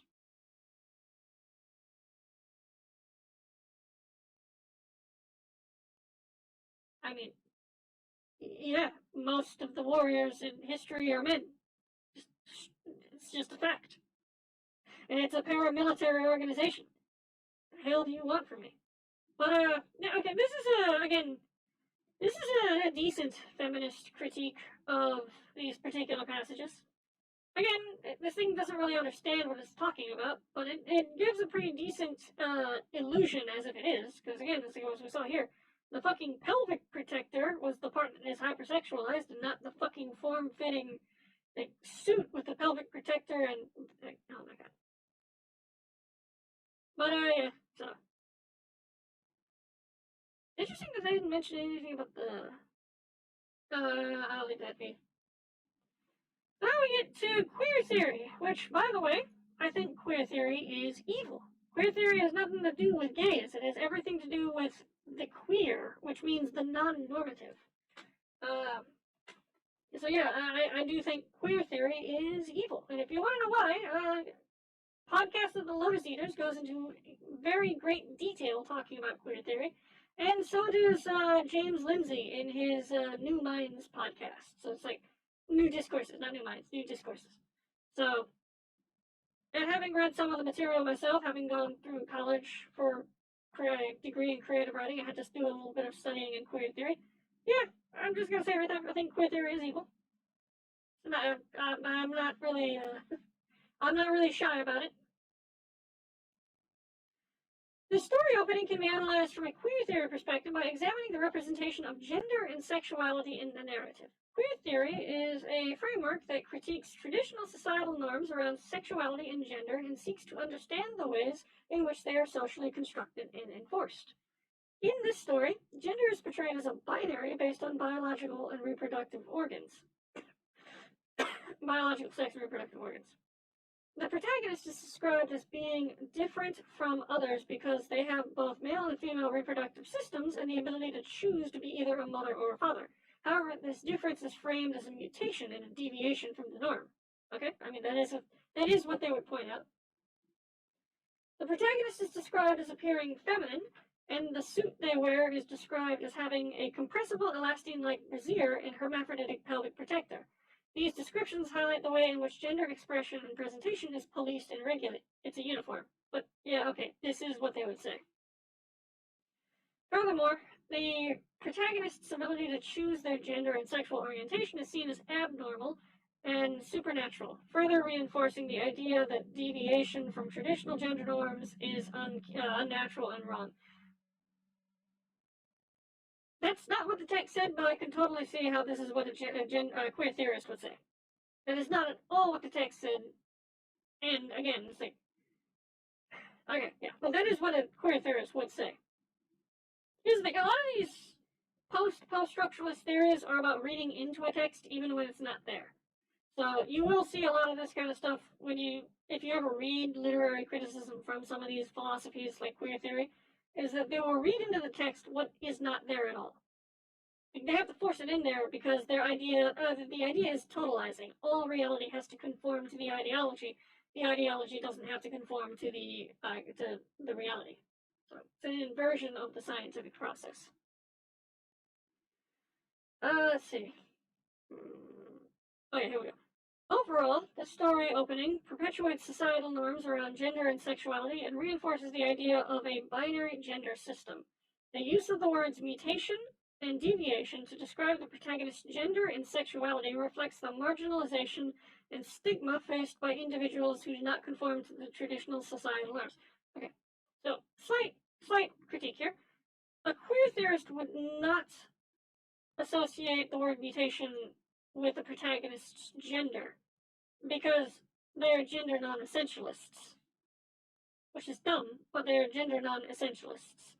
They see gender as distinct from sex, and that sex is a biological component, which is still fluid somehow, and gender is a fluid self-identification. So it's a purely psychological thing. So it does make mistakes like this. And let's see. Let's go to how it analyzes the GSSDO. From a queer theory perspective, the narrative of the GSSDO highlights themes of assimilation and cultural appropriation. The GSSDO's emphasis on cultural assimilation, even as they allow for the preservation of language within families, shows the ways in which power structures can dictate and control the cultural identities of individuals. The requirement that all members assimilate into the organization's largely Anglo-American culture is a form of cultural erasure. And the thorough screening process to weed out incompatible religious and political views reveals the fear of and mistrust of difference that is present in the organization. Another thing that's common, and you'll see this quite often in these post-structuralist theories like Marxist Marxist literary criticism and everything that came after it. So you see this in feminist literary criticism, queer theory, and critical race theory. They like to psychoanalyze and pathologize things even when they're not there. As I said earlier, these are totalizing ideologies that demand reality fit into their framework, not their framework fit into reality. So you will see them project, and I'm going to use project because I've never seen this not be the case. Every time they're doing something, they project it onto other people and they demonize it. It's literally classic psychoanalytic projection.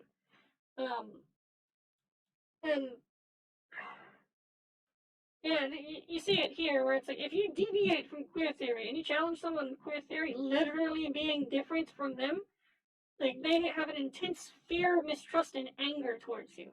And this is exactly what they're proposing here. The requirement that all members assimilate into the culture and weed out the quote-unquote incompatible reveals the fear and mistrust of difference that is present in the organization.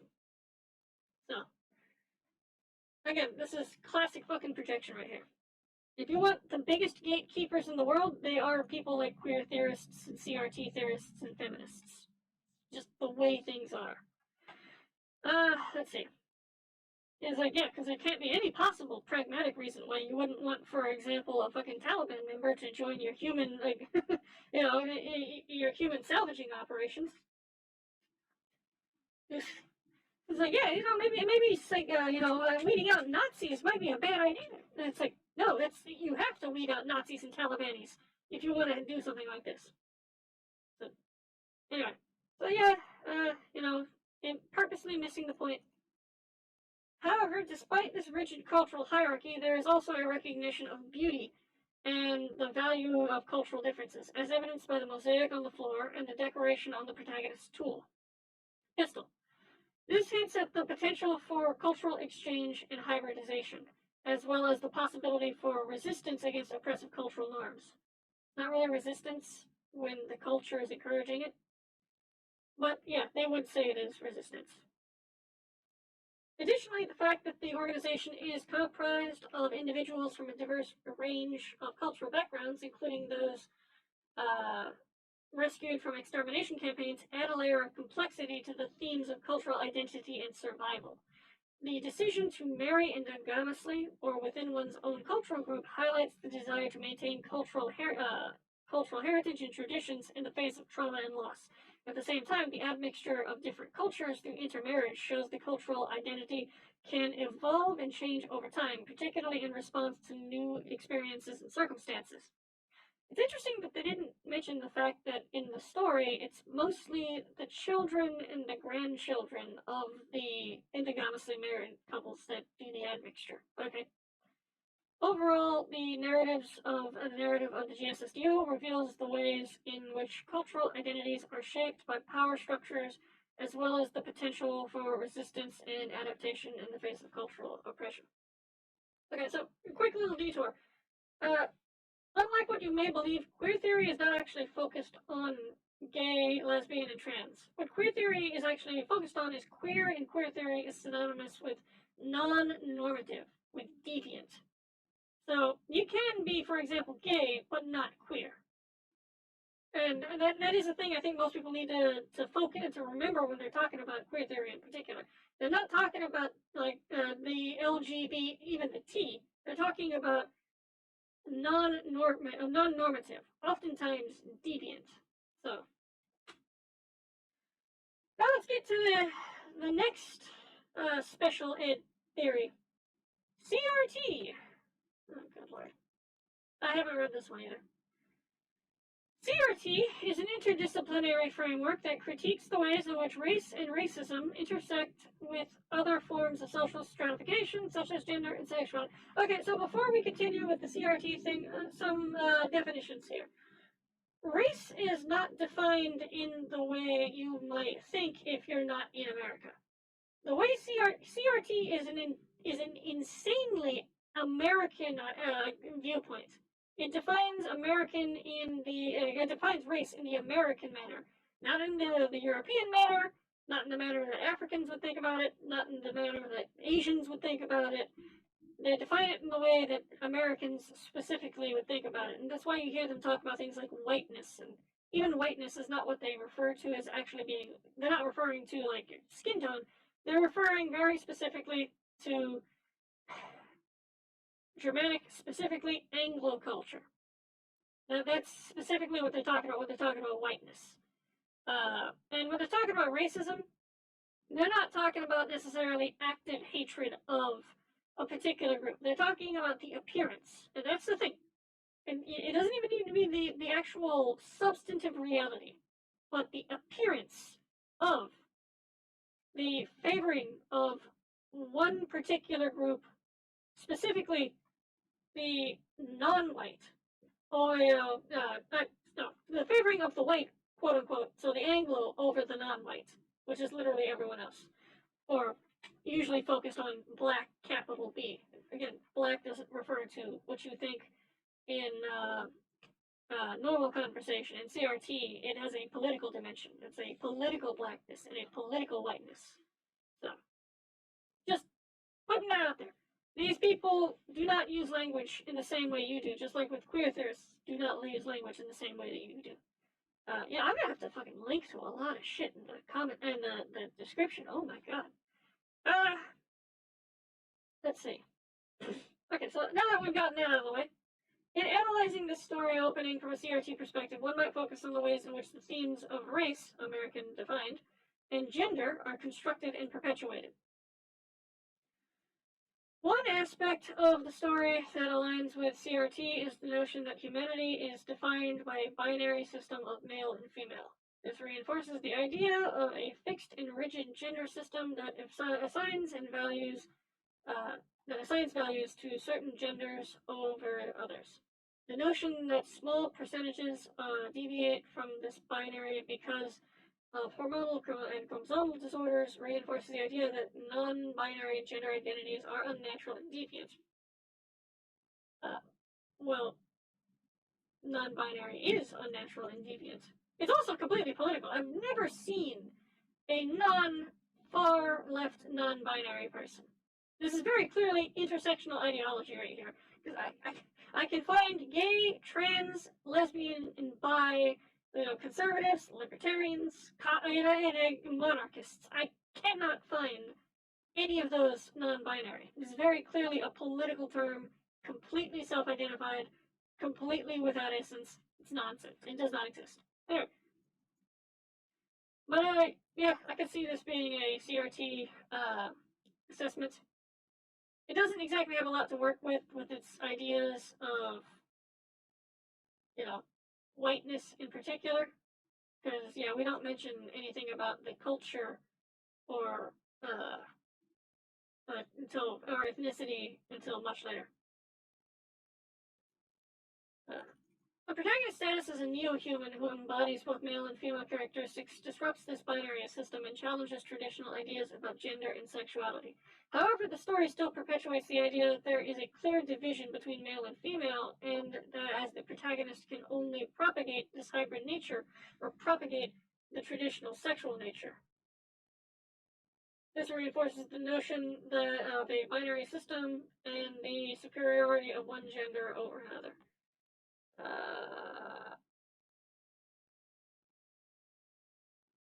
This is worded a bit weirdly. I mean, it's technically correct, but what it means to say is that it can only do one function in one capacity. So, for example, as a father, they can only propagate this hybrid nature, and as a mother, they can only propagate the traditional sexual nature of their husband. But, okay. Additionally, the protagonist's appearance is described as apparently feminine, perpetuating the idea that femininity is the default for those who do not embody traditionally masculine traits. Here we go. We go to the fucking Marxist-style class conflict theories. What was it?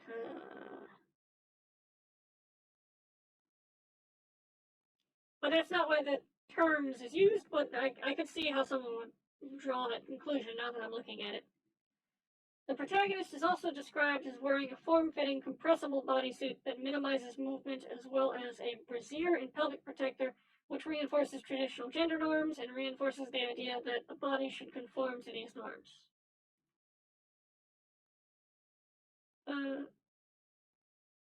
No, but okay. But I can see where someone of this particular band would say that. Because context doesn't fucking matter to these people. Overall, while the protagonist's status as a neo-human challenges traditional ideas about gender and sexuality, the story still perpetuates the idea of a binary system and reinforces traditional gender norms. CRT would critique the ways in which these themes of race and gender are constructed and perpetuated in the story. Well, the part that they would see for race would be the next section, so let's see how it goes. From a CRT perspective, the continuation of this story highlights the intersection of race and power dynamics in the formation and functioning of the GSSDO. The organization was founded by a diverse group of people who were united by their common experience of being rescued from extermination campaigns, including the Ottoman genocide of the Greeks, Armenians, and Syrians, the Nanking Massacre, the Holocaust, and the Soviet famines and deportations. The organization reflects a mix of cultures and ethnicities, but at the same time, it requires all members to assimilate into a unique paramilitary culture that is largely derived from Anglo-American traditions. There we go. The distinctive and particular hatred of the Anglo-Americans and not any other dominant culture for some reason. Let's see. And I'm saying this is a Hispanic. I'm actually not an Anglo-American. I just find the degradation of Anglo-American culture, just like I find the degradation of Spanish and like Japanese culture when it happens, I find it really vexing. Let's see. This assimilation process reinforces the power dynamic between different races and cultures, as the dominant culture is prioritized and others are expected to conform to it. Additionally, the screening process that weeds out candidates with incompatible religious and political views further marginalizes certain populations and reinforces the power dynamics by denying them access to the GSSGO's resources and protections. This is incorrect because the text very clearly states that these individuals were saved, they were just not assimilated into the GSSGO. They were not let to be join. So, let's see. But again, as I said, if I got real life criticism from this, I could totally see someone saying this. The preservation and transmission of various languages within families and the beautification of the organization's chthonic architecture can be seen as a resistance to the cultural assimilation process, as well as an attempt to maintain elements of their native cultures. However, these efforts are limited in scope and are not enough to challenge the power dynamic established by the GSSDO's cultural assimilation requirements. Overall, this continuation of the story highlights the complexity and consequences of race and power dynamics in the formation and functioning of the GSSDO and underscores the importance of critically examining these issues and understanding the organization's history and culture. Okay. Well, this is a fairly it's a fairly mid analysis from CRT, because I'm going to mention something from queer theory, feminism, and CRT, what have all drawn that the machine has not yet been able to pick up on. And that is that because the GSSDO is encouraging the fact of them to preserve their language and to preserve parts of their culture, they're still preserving their culture under the power, under the control of this new dominant culture. That's what they would have definitely focused on in this, in that the dominant culture is maintaining power and domination and control over them by allowing them to keep their culture. So it's still not an act of like rebellion. It's still caught in this, if you will, psychological and sociological prison. I don't want to use a lot of Gnostic terms, but Gnostic terminology would be really useful to use when discussing these people, because these people are modern Gnostics for the most part.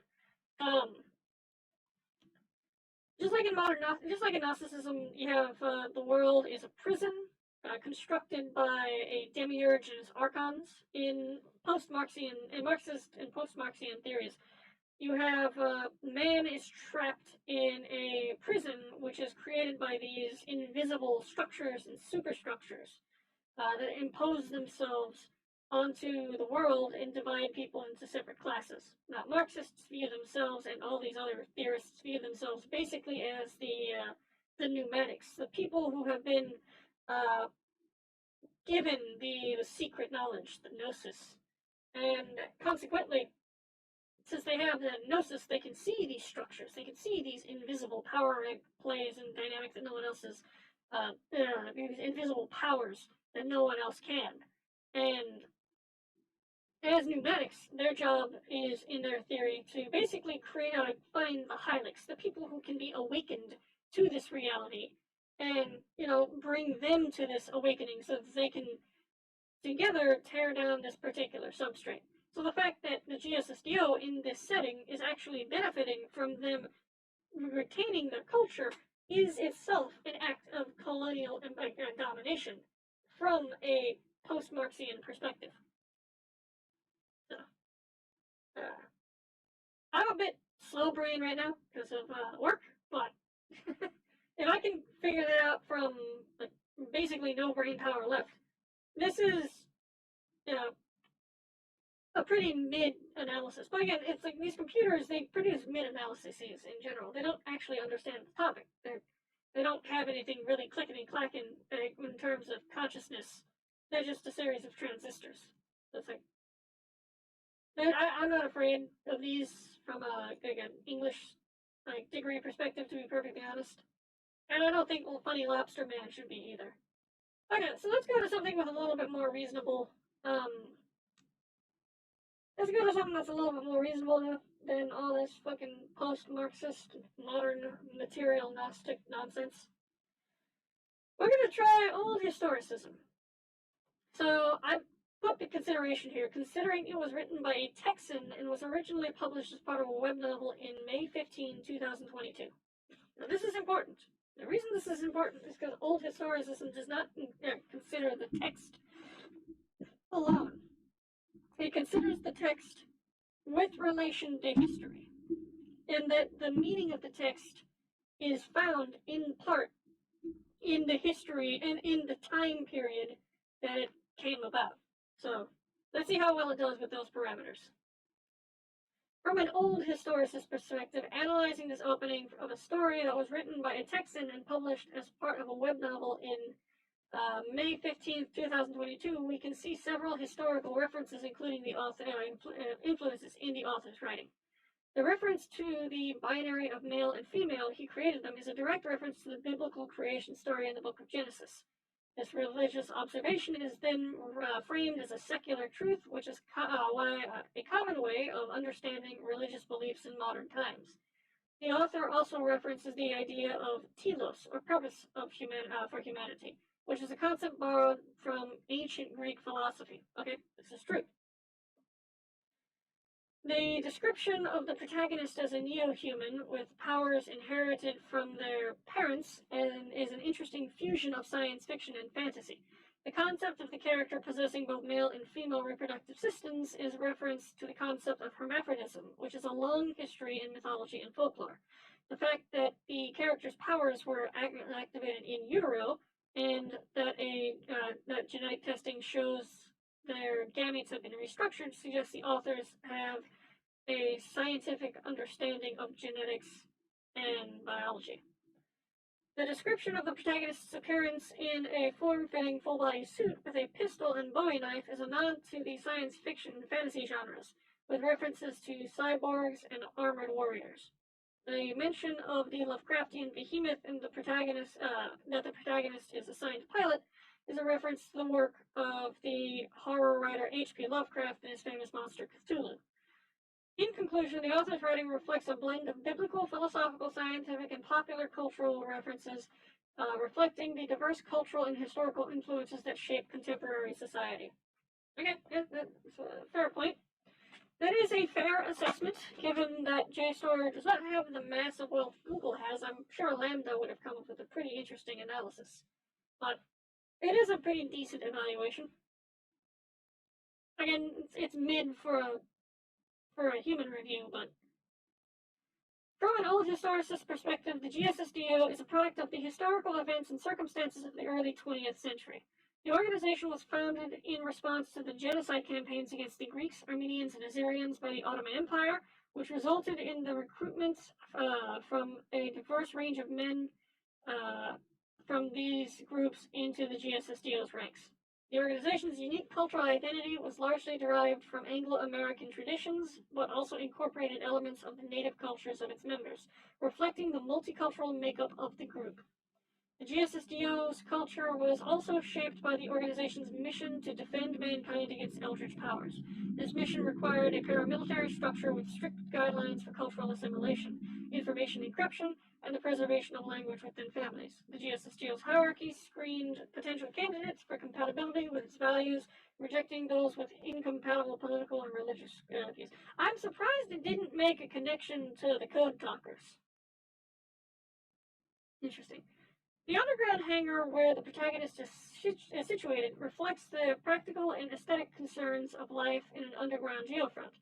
The mosaic floors and the engraved pistols illustrate an importance of beauty in the design and architecture of the GSSDO's living space, as well as an influence of different cultures and cultural traditions and their design.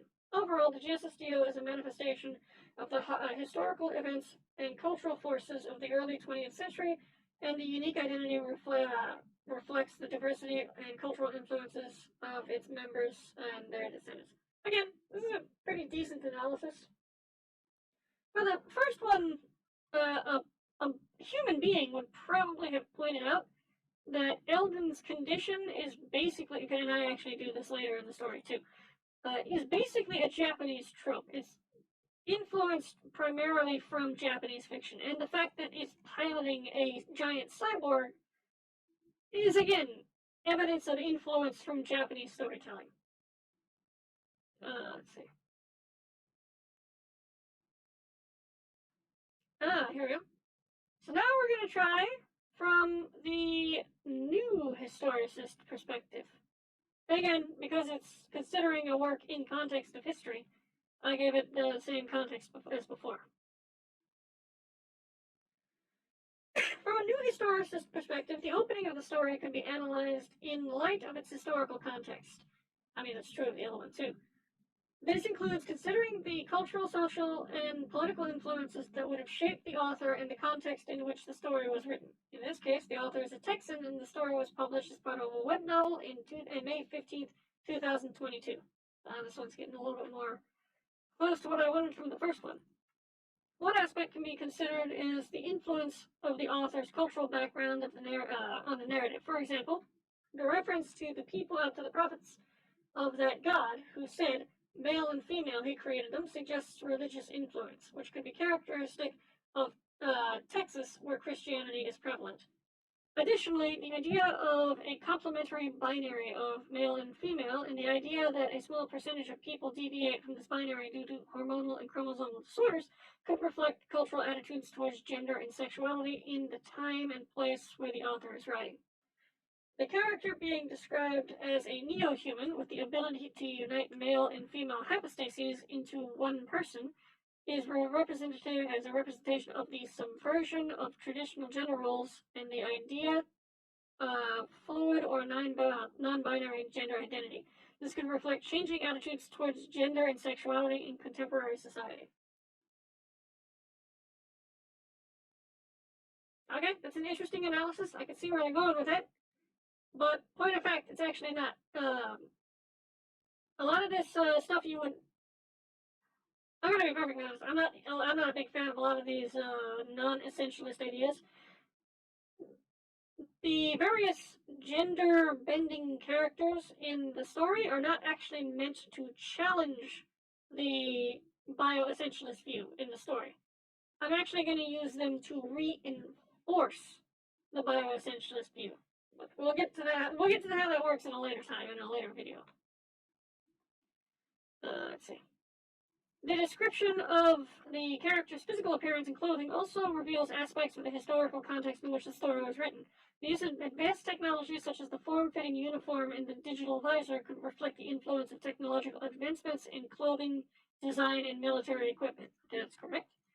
Overall, the new historicist perspective would analyze this story opening in context of the historical and cultural influences that shape the author and story in order to understand the underlying themes and cultural attitudes reflected in the narrative. Okay, this is an accurate assessment of how new historicism works. But let's see. This is actually not that bad. Again, a good historicist, but would, depending on how literate they are in other forms of media, would probably have mentioned that, again, Eldon as a character and her story is largely influenced by the Japanese storytelling, the Japanese genre of futanari. And the fact that she is a robot pilot is very highly reflective of the fact that the story draws from the super robot genre. And the fact that we're focusing on a cute girl, like, not cute as in, like, necessarily sexually appealing, but, like, actually, like, adorable, you know, is the fact that it also draws from the military moe tradition of Japanese storytelling. So, let's try its new historical analysis of the GSSDO. The passage provides insight into the formation and development of a unique cultural identity through the convergence of various cultures, ethnic and national groups. The GSSDO, which was originally founded as an organization to rescue victims of genocide, evolved into a paramilitary brotherhood that assimilated its members into a unique culture, largely derived from Anglo-American traditions.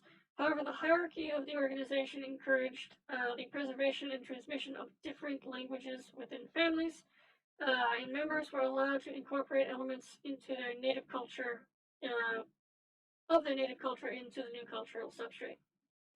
That's it. Okay, so this is an important point. It's a cultural substrate. And this is something that, again, like the queer theorists, the critical race theorists, the Marxists, and the feminists of these, like, of the last styles, they miss this part. It's not, it's the substrate that's the important thing. But anyway. This blending of cultures, languages, and traditions resulted in a rich tapestry of cultural expression within the GSSDO. I'm kind of surprised that, considering this is based on Anglo-American traditions, it didn't mention anything about the American idea of the cultural melting pot. Let's see. The passage also highlights the importance of cultural, religious, and political screening in the formation of the GSSDO's cultural identity. The rejection of individuals with incompatible ideologies such as Nazis, communists, socialists, and Islamists reveals a commitment to a particular cultural and political worldview, the rejection of certain populations such as Bosniaks, Chechens, English, Crimean Tatar, Kurdish, Ishak, Fur, Muslim, Zagwan, Arabic Shia, Uyghur, and Rohingya, due to their adherence to these ideologies, shows that the formation of the GSSDO's cultural identity was not simply a matter of cultural mixing, but also a matter of cultural exclusion. Oh my god, hold on. Give me one moment. I should have done this at the beginning.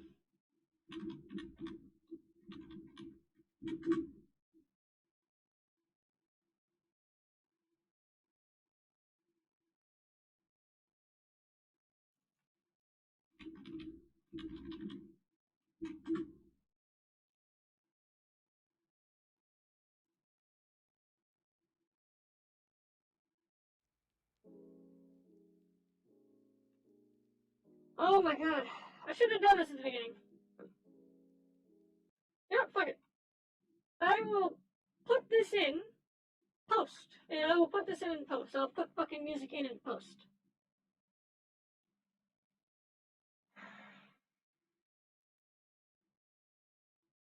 Where was I?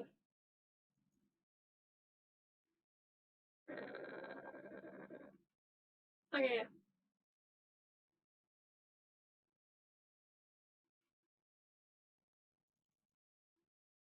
The decoration of the underground hangar with a mosaic floor, and the embellishment of weapons with traditional art styles also reveals a desire to incorporate elements of beauty and tradition into the functional architecture of the GSSDL's physical environment. This highlights the importance of cultural expression and the role it plays in shaping a sense of place and identity for the members of the GSSDL. In conclusion, the passage provides a rich example of how cultural identity is formed through the convergence of different cultural, ethnic, and national groups, and how cultural, religious, and political screening influences the formation and development of cultural identity.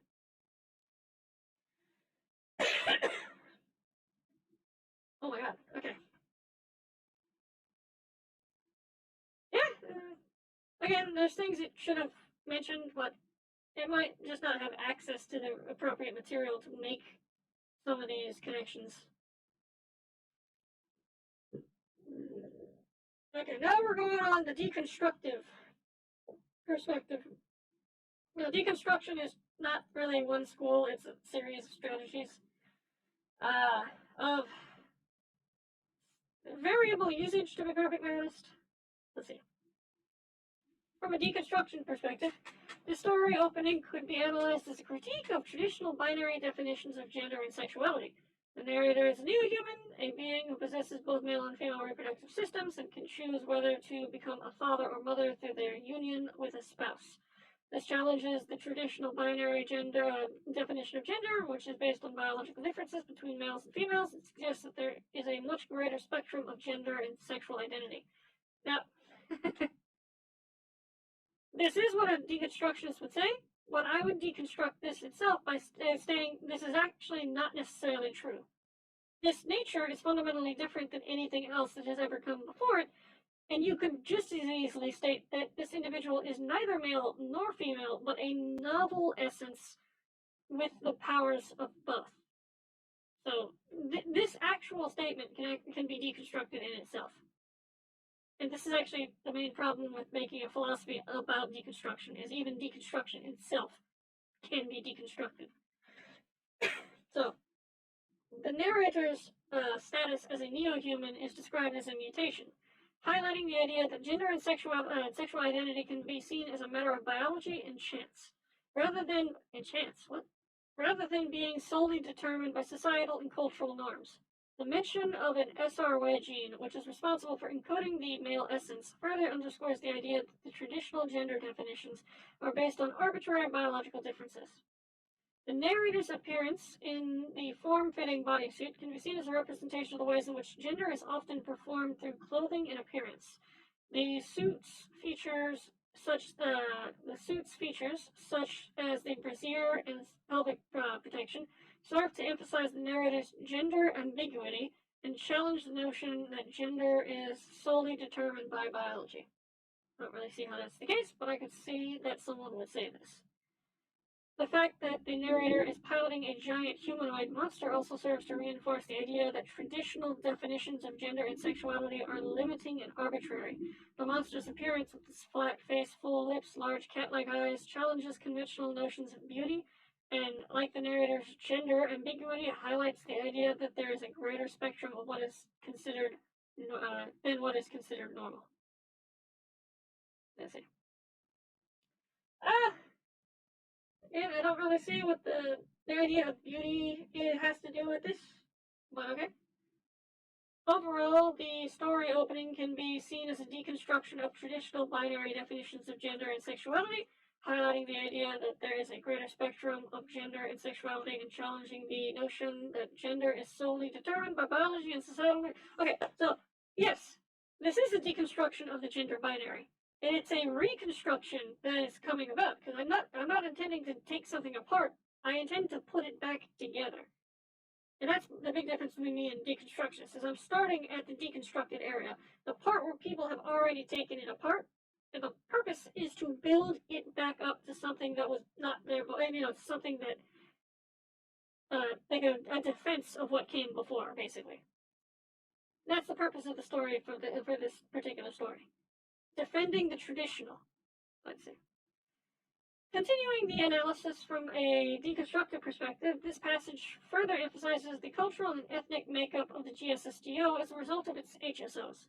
I'm just going to start abbreviating this stuff. The organization assimilates individuals from diverse backgrounds, including Greeks, Armenians, Assyrians, and various other ethnic groups, into a unified paramilitary brotherhood. The cultural substrate is largely derived from the Anglo-American traditions, but elements of native cultures are also incorporated and encouraged to be preserved and transmitted within families. The screening process for potential recruits is also noted, with individuals with incompatible religious and political views being rejected from joining the GSSDO. This reinforces the idea of homogenization and conformity within the organization. The text also mentions the aesthetics of the underground hangar, which serves as a contrast to the functional sterility often associated with modernism. The floor is described as beautiful mosaic, and even the pistol of the protagonist is etched with cultural flourishes.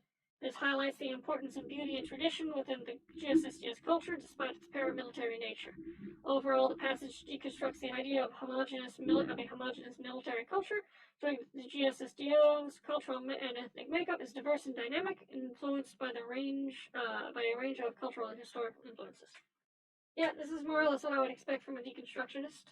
There's other things you could say, but this is one of the things I think they would probably say. Let's do genre studies. The opening of this story appears to be a blend of science fiction and fantasy genres, with the elements of dystopia and possibly young adult fiction. No, but okay. What is that? Is someone in the chat? Hey, Foxy! Hello. I'm currently using this right now to stream. What are you doing? I don't know. I can't see. I'm on the phone. I'm on watch right now. Oh, good lord.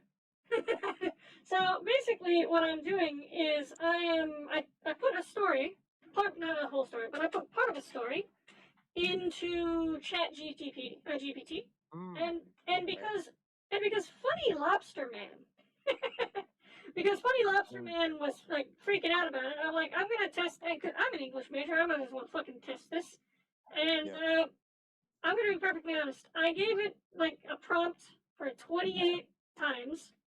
So the portion of the story I gave it to analyze was too long. So I had to break it out into two parts. So the first part focuses on introducing the character and her job. And the second part of the thing that comes immediately after that introduces the organization she works for, right? Okay. And so the idea was, okay, ChatGPT, give me a analysis of this section of text under this literary and critical framework. And I'm basically evaluating how well it does. And for some of the ones that I tend to like, it did It's like some of it didn't get it all, like, but some of it did, kind of well. And it turns out for some of the stuff I don't. Huh? What? Huh? For some of the stuff that, like, mainly the stuff that I find to be fucking egregiously mind-numbing, and it actually turns out to be really well, like, suited to predict what these people would say, to be perfectly honest. Oh, okay. So I'll give you an example. I'll just read out some of the I'll just again start reading out the essays that spat out. The opening of this story appears. So we're gonna do for right now genre studies. The opening of this story appears to be a blend of science fiction and fantasy genres, with elements of dystopia and possibly young adult fiction. From a genre studies perspective, the themes of the story include the exploration of identity, gender, and sexuality, as well as the relationship between humanity and technology. The protagonist, Eldon Bunchwai, is a neo-human who has both male and female reproductive systems, breaking the traditional binary of gender and sexuality. This aspect of the story challenges societal norms and raises questions about the fluidity of gender and sexual identity. The description of Eldon's physical appearance and clothing further emphasizes their unique identity and the ways in which they do not fit into societal expectations. The setting is a dystopian world where humans are trained to pilot giant robots, kaiju, to protect against some sort of monster threat. So, there's another thing. The computer oftentimes mixes things up. It's like, no, she's piloting not even giant robots. She's piloting cyborgs, but I guess the giant robot thing does fit in a genre way, right? Yeah. And the thing she's fighting, the monster threat, are the kaiju. So, the interaction of technology and humanity is a central theme in this story, as Eldon must physically enter the robot to control it. The image has damn it. I've also been reading for like I'm joking not 9 hours before I started this, so my eyes are kind of dead right now. Let's see. My eyes are kind of dead, trying to stay awake. Yeah, fair enough. The image of the Lovecraftian behemoth is also an example of the genre blend as it combines elements of science fiction with the horror and fantasy genre popularized by H.P. Lovecraft. The story also hints at the power dynamic between the scientists and the mechanics who control the robots and the neo-humans who pilot them. The use of the word Lilliputians to describe the scientists suggests a sense of dehumanization and objectification, which may be explored further in the story. In conclusion, the opening of this story presents a rich tapestry of genres and themes, including the exploration of identity and gender, the relationship between humanity and technology, and power dynamics in a dystopian world. So this is again, a lot of the thing is like, I'm finding many of these analyses are actually rather mid, to be perfectly honest. Oh. Like, I would not turn these in as like to a fucking professor for if you know what I mean. Yeah, no, I get you. So, as far as the second part, which describes the place she works for, from a genre studies perspective, the text appears to be a mix of science fiction and military fiction, with elements of history and cultural studies. The creation of a hybrid paramilitary organization made up of individuals from diverse cultural and ethnic backgrounds who must assimilate into a unique culture speaks to the science fiction aspect of the text. The historical reference to the rescue of individuals from various genocides, as well as the screening process to weed out individuals with incompatible political and religious beliefs, adds a layer of historical fiction to the text. Additionally, the texts focus on the culture and traditions of the organization, as well as the integration of elements of the members' native cultures into the paramilitary culture, highlights the cultural studies aspect of the genre. The description of the underground hangar and the use of beauty to counteract the sterility of the environment is a recurring theme in military fiction, and serves to emphasize the importance of preserving cultural and personal identity even in a highly structured and militarized environment. Overall, the text presents a unique blend of genres, combining elements of science fiction, military fiction, history, cultural studies, to create a rich and complex narrative. Now, this thing's not very knowledgeable about anime, because then it would have also picked up it has elements of Futanari, military moe, and fucking super robot in there. Yeah, hold on, so give me a second. Giant ass air conditioning. Fucking your shit. One more time? Yeah. I said just give me a second because I had to buy an air conditioning unit. Okay. You're good to go. Okay, so now we're going to do the Cambridge perspective, which is one I'm not actually familiar with, so this is going to be totally new to me. Let's see. The opening from a Cambridge criticism perspective can be analyzed from multiple angles, including literary, cultural, and scientific. Literary. The opening of the story has a strong religious and philosophical tone, with references to the prophets of that god in Dharma, Tao, Logos, or Rita.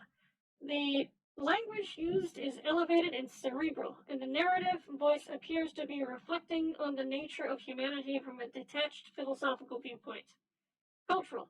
The emphasis on the binary gender and the religious observation of the complementary binary of the male and female suggests a cultural connection in which gender is viewed as strictly defined and dichotomous. The idea of deviation from this binary, such as the protagonist's unique nature, is portrayed as a result of hormonal and chromosomal disorders, which may be seen as a reflection of the cultural attitudes towards non-binary gender identities. I hate that term, but okay. Scientific. The protagonist's unique nature is explained through a scientific explanation of genetics, hormones, and chromosomes. The reference to genetic testing and the mention of the SRY gene, which encodes the male essence, indicates a knowledge of advanced genetic concepts, and the use of scientific terminology also helps to create a sense of verisimilitude in grounding the story's fantastical elements. Overall, the opening of the story can be seen as a reflection of cultural attitudes towards gender and the interplay between religious, philosophical, and scientific ideas about identity. So this is more or less what I'm doing. I'm testing to see whether or not this machine can actually give the appropriate feedback for the response. So, for example, if I ask it for a formalist analysis, is it going to tell me about things like the narrative devices and the strategies and techniques through which a particular effect is, created, basically? If I ask it about psychoanalytic criticism, is it going to give me an insight into the psychology of the character and like the deeper meaning from a psychological perspective of the story? That's what I'm testing for. Okay. Let's see. So for the second part, for the I gotta Cambridge. cut you short. I am about to turn over some 15 minutes stuff. I do gotta go. Nice talking to you. Okay, likewise. Thank you so much. No problem. Kept me awake. Fair enough. Well, you have a good night. You too. Bye. Bye. That was fun. From a Cambridge criticism perspective, the story opening presents a postmodern hybrid identity formation, formation in cultural assimilation with the GSSDO. The GSSDO's history is rooted in the recurring and rescuing victims of genocide from across the world and uniting them into a paramilitary brotherhood. The narrative emphasizes the importance of cultural and ethnic diversity within the organization, as well as the preservation of different languages and practices within families. However, the GSSDO also presents a paradoxical view of cultural assimilation, as all members are expected to assimilate into the organization's unique paramilitary culture that is largely derived from Anglo-American traditions. The use of the term assimilation is significant in as it connotes a dominant culture and subaltern identities. This dynamic is further complicated by the fact that members are also encouraged to maintain elements of their native culture. The mention of a thorough screening process to weed out incompatible religious and political views further highlights the tension between cultural diversity and assimilation. This process effectively marginalizes certain populations, such as those adhering to Nazi, communist, socialist, and Islamist ideologies, which yields a low recruitment rate for these groups. The underground setting of the story, described as a domain of modernist sterility, is given a postmodern makeover through the use of artistic embellishments such as the mosaic floor and engraved pistol. This serves as a metaphor for the GSSDO's attempt to balance functionalism with cultural preservation and embellishments. And highlights the organization's attempt to reconcile its conflicting identities. Overall, the story opening presents a complex and nuanced view of cultural assimilation and identity formation within the GSSDO, which is both inclusive and exclusionary and seeks to balance practicality with cultural preservation. Can't really comment on that. I don't really know much about the Cambridge Criticism School, so. Now here we go, post-colonialism. Oh boy. The opening of the story is informed by post-colonialism in the sense that it explores the ways in which binary gender norms categorize and impose. Is anything relevant here?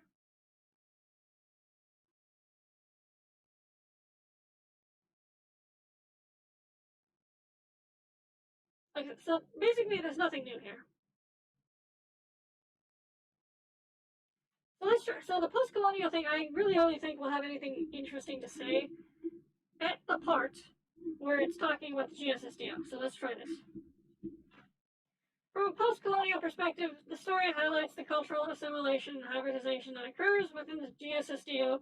The GSSDO was formed in response to the extermination campaigns against the Greeks, Armenians, Assyrians, and other ethnic and cultural groups during the early 20th century. This resulted in a diverse group of people being rescued and brought together to form the GSSDO. However, the diversity is not celebrated, but rather all members of the GSSDO are expected to assimilate into the organization's dominant Anglo-American cultural tradition. Ah, see, here we go. We get the fucking projection that we always see, where the fucking Marxist and the post-Marxian wants everyone to fucking conform to their own thing, and if you don't want to do that, well, then you're a bigot. Anyway. Despite this, members are allowed to retain and pass down elements of their native cultures, especially their languages, which are useful for the purposes of information encryption. This cultural hybridization that results from this process is evident in the physical items described, such as the mosaic floor and the pistol with etching from the Qing dynasty, and laser engraving in Thai calligraphy. Oh, someone finally mentions the Thai calligraphy. The story also highlights the power dynamics at play in the GSSDO. A certain group, such as those with Nazi, communist, socialist, or Islamic ideologies, are screened out and excluded from joining. This selective process demonstrates the GSSDO's efforts to maintain cultural and political control and reinforces the dominance of the Anglo-American tradition. Funny enough, I'm pretty sure communists and socialists and Islamists might be defended by a post-colonialist. I do not think the Nazi would. So... In conclusion, the story highlights the post-colonial themes of cultural assimilation, hybridization, and power dynamics. GSSDO represents a microcosm of the larger historical processes of imperialism and colonialism. Okay, yeah, there we go. Or the dominant culture exerts power, its control over those it considers inferior, and seeks to assimilate them into its own cultural and political norms. Well, again, it's a rather mid analysis of from a post-colonial perspective, but it is a post-colonial perspective. Let's go with, okay, so to anyone who might be considering, be like, what the fuck is this? They might recognize this from, let's see,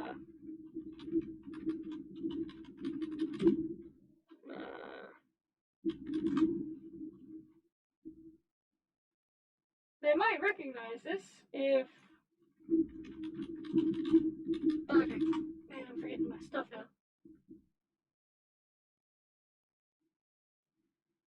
From this, out of frame, man, this is libertarian criticism. It's not a very common literary criticism style, but I think this has much more to offer than Marxist literary criticism does. Oh, I'm gonna have to watch this later. I didn't even see this. Okay. Well, libertarian I haven't read this one either, but I'm excited for this one. From a libertarian criticism perspective, the story opening would likely be interpreted as a commentary on the concept of individual freedom and autonomy.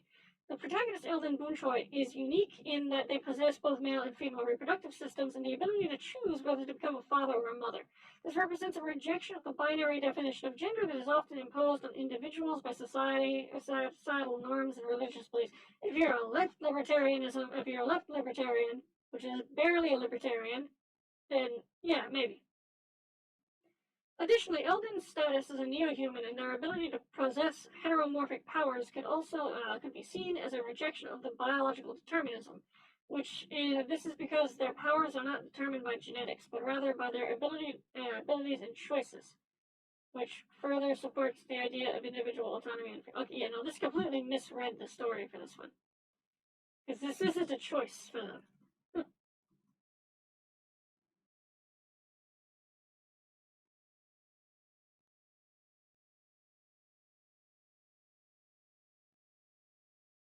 Because her power literally is genetic. Let's see. However, the fact that Eldon is assigned to pilot a Lovecraftian behemoth and tasked with killing kaiju suggests a loss of autonomy, and the subservience to a larger power structure, potentially the government or military. This could be seen as commentary on the limitations of individual freedom in a highly centralized and controlled society.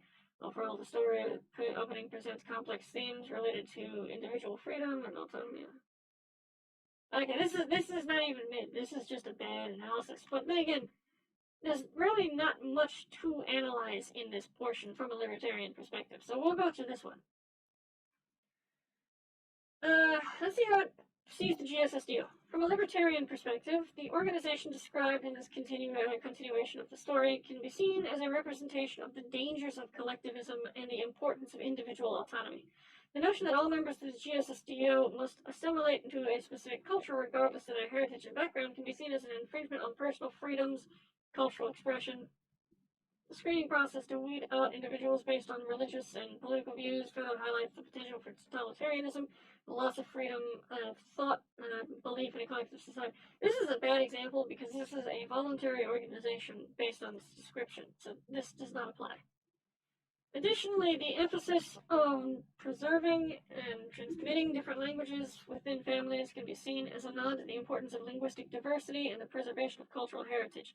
The use of cultural flourishes, and elements from the members' native countries in the GSSDO culture also highlights the importance of cultural diversity and the blending of different traditions and worldviews. However, the exclusion of individuals based on their religious and political viewpoints can be seen as restriction of intellectual freedom and diversity of thought.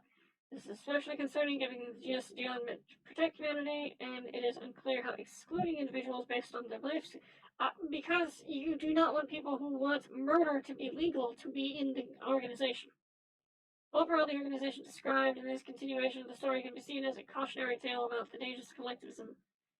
Okay, so there is a cautionary tale about the GSSDO that is being worked towards, but this is not it. This is not it. Okay, analyze it from a gender studies perspective. Because of the time, I'm just gonna fucking speed read through these, and if it has nothing new to say, I'll just pass over it.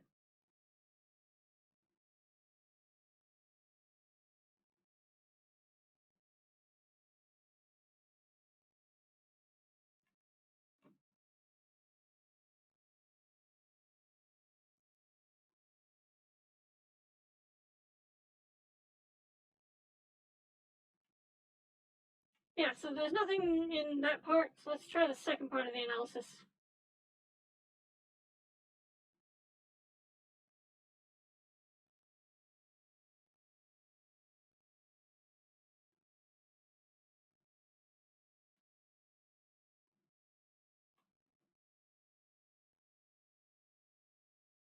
Yeah, there's nothing that hasn't already been said.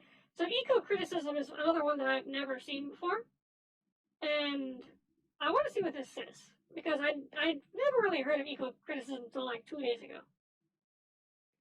From an eco-critical perspective, the story opening presents an interesting perspective on the relationship between humanity and nature.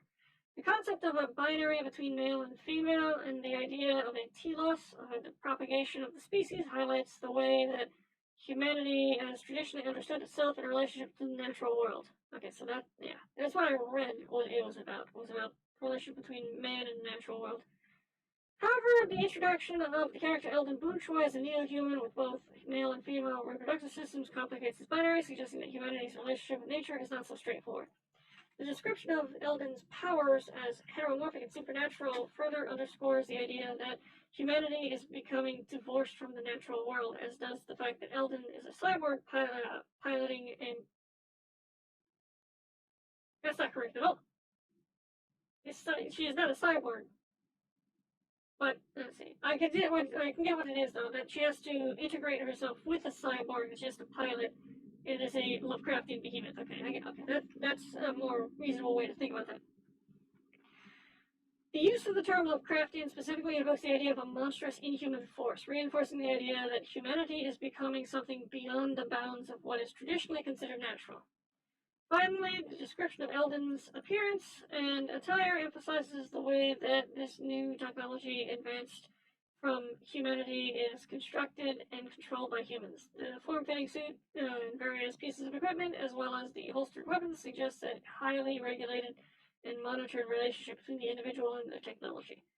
This further reinforces the idea that humanity is becoming more and more separated from the natural world and increasingly intertwined with technology. Okay, I could actually totally see that.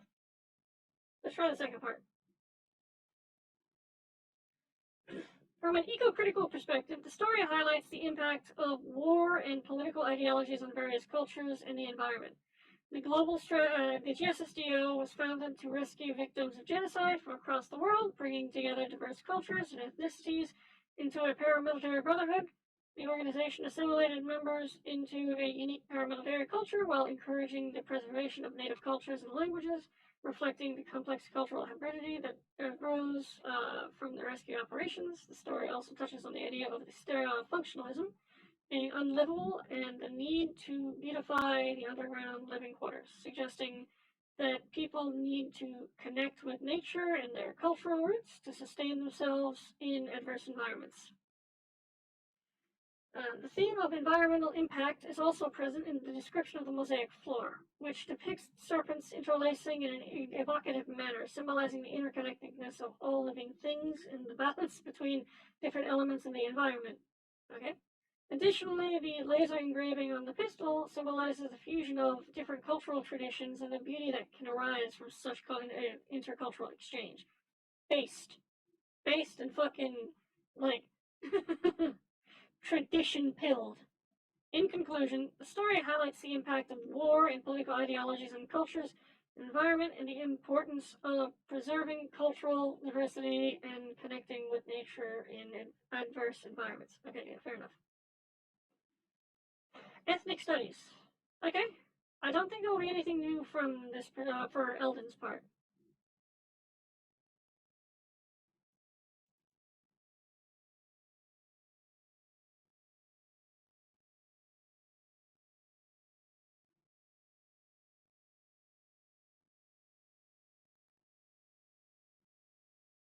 What is this?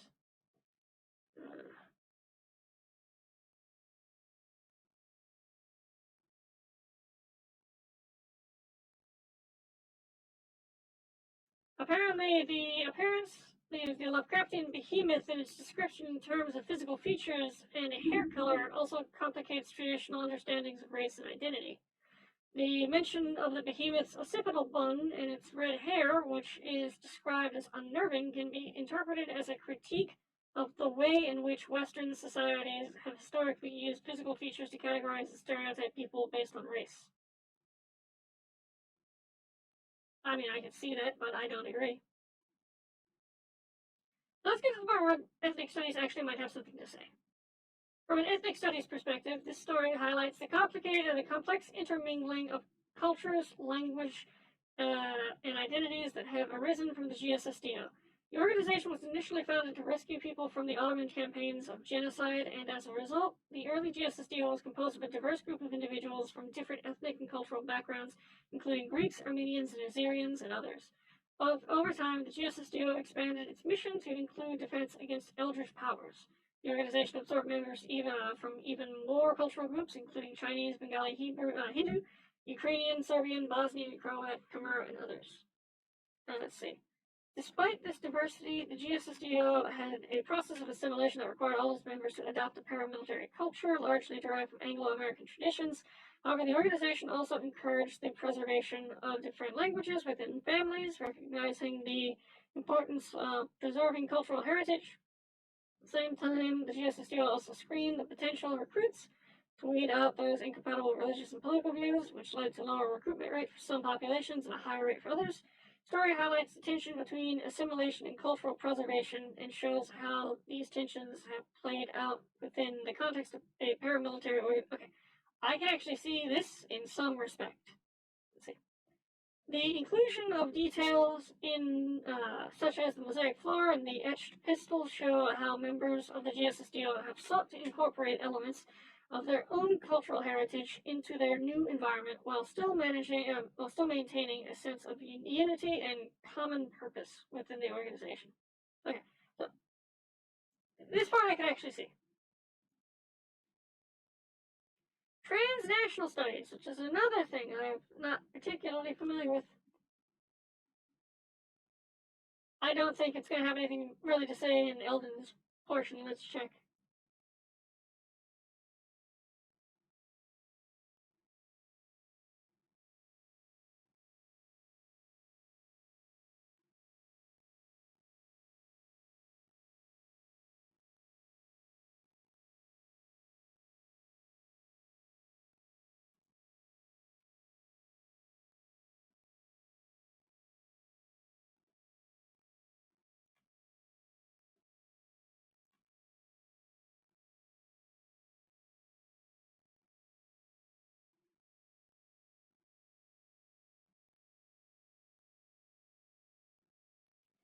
Okay, let's get to the part where it's actually talking about the GSSDO. From a transnational perspective, the narrative of the GSSDO highlights the importance of cultural assimilation and integration in the formation of a transnational identity. The GSSDO is a unique example of a transnational organization which is composed of a diverse range of ethnic and cultural backgrounds. United by a common purpose to defend humanity against eldritch powers, the recruitment process of the GSSDO is selective and seeks to assimilate recruits into a unique paramilitary culture derived from Anglo-American traditions, while still encouraging the preservation of native cultural practices. This is a testament to the fluidity of the cultural identity as people from different backgrounds come together to form a new collective identity that incorporates elements from their respective culture. The GSSDO is a unique example of cultural hybridization and the creation of a transnational identity as the members assimilate into a new cultural substrate while maintaining elements of their native culture. The emphasis on language preservation within families is an example of how cultural practices can be maintained even as individuals assimilate into a now collective identity. The organization's screening process also highlights the importance of ideology and belief systems in shaping cultural identity and belonging, as candidates with incompatible religious and political views are rejected.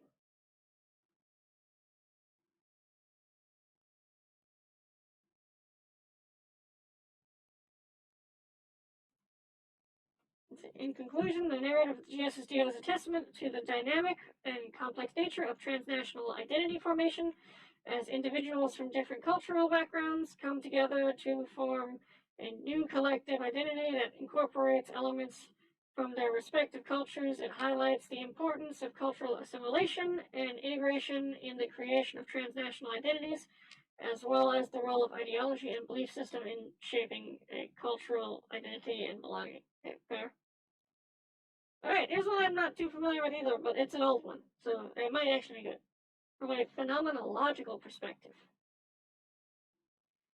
From a phenomenological perspective, the opening of the story is about the protagonist's unique identity and experiences as a neo-human with the ability to possess both male and female hypostases. The protagonist is described as standing alone and observing the world from their perspective, as a person who deviates from the binary of male and female. The description of their physical appearance and outfit, including the color scheme and markings, is significant in that it emphasizes their individuality and difference from others. The protagonist's role as a pilot of a Lovecraftian behemoth further highlights their unique experience and perspective in the world. The concept of Dharma, Tao, Logos, Rita refers to a universal principle or natural law that governs the world, and is described as part of the binary of male and female. Well, it's the other way around, okay?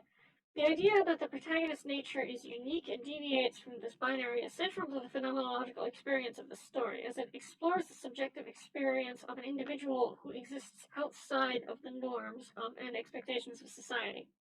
Additionally, the description of the protagonist's physical features, such as their height, weight, and appearance, are important in creating a sense of embodiment and highlighting their individual experiences in the world.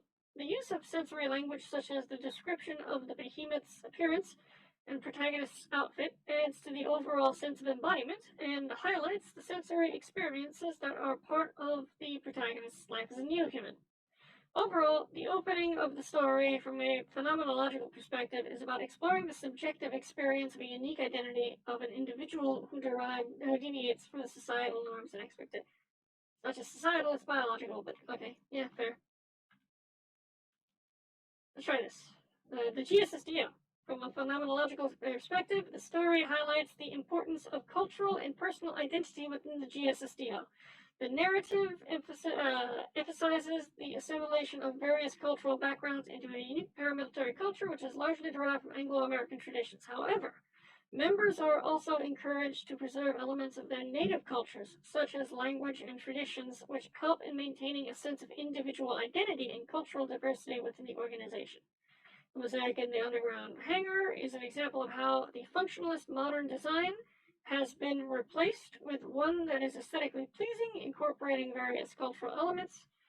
The embellishment of the chthonic architecture reflects the importance placed on the lived experience of members within the GSSDO. Did they use that term? Lived experience in phenomenology? Anyway. This can be seen as an attempt to create a sense of comfort and familiarity in an otherwise unknown and unfamiliar environment. Yeah, fair enough. The laser-etched pistol with acid stylings of the Qing dynasty and Thai calligraphy further emphasizes the intermingling of various cultural elements within the GSSDO. Let's see. This reflects the importance placed on the cultural diversity and preservation of cultural identity within the GSSDO. Overall, the narrative highlights the importance of cultural and personal identity within the organization and how it influences the lived experiences of its members. The blending of various cultural elements creates unique paramilitary culture, which is aesthetically pleasing and emotionally comforting. Okay, I'm gonna skip in the perspective of like shoujo and like shonen manga or light novels because it didn't do what I was looking for.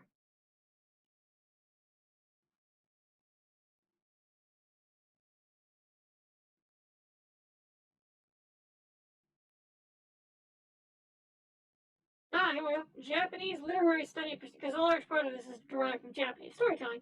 From a Japanese literary studies perspective. From a Japanese literary studies perspective, the story opening can be analyzed as a blend of several genres and elements from the Japanese and Western culture. Firstly, the reference to the Dharma, Tao, Logos, or Rita of this world draws upon the concept of natural law or the order of the universe, which is a common theme in many Eastern philosophical and religious traditions, including Shinto and Buddhism. Secondly, the description of the protagonist as a neo-human possessing both male and female reproductive systems and the ability to propagate both traditional and hybrid sexual natures reflects the exploration of gender and identity in Japanese fiction. See, that's actually a pretty spot observation. Where such themes have been explored in such works as the fantastical adventures of Natsu Yatsume. Oh, okay, hold on, I have to read this now. I'm gonna copy these two. I've never heard of these particularly.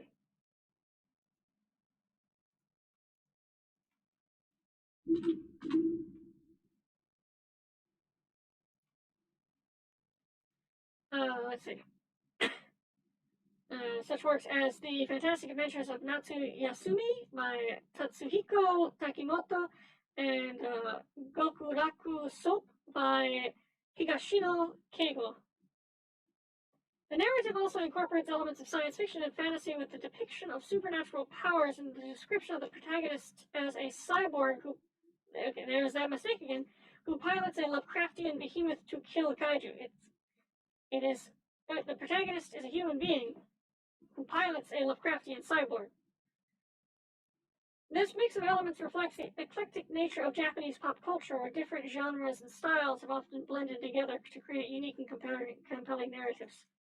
The final aspect of the opening that is worth noting is the use of imagery and sensory description. The detailed description of the protagonist's appearance, especially their uniform, and the description of the behemoth as a Lovecraftian behemoth serves to immediately immerse the reader in a world of the story, painting a vivid and fantastical picture.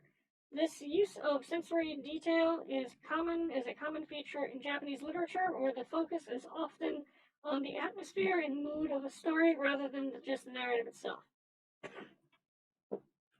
See how it views the GSSDO. Continuing the analysis from the Japanese literary studies perspective, the narrative seems to draw from a variety of cultural and historical references to create its world building. The integration of different cultures and ethnicities into a single paramilitary organization is a unique aspect that could be interpreted as a commentary on the power of cultural assimilation and the ways in which it can shape identity.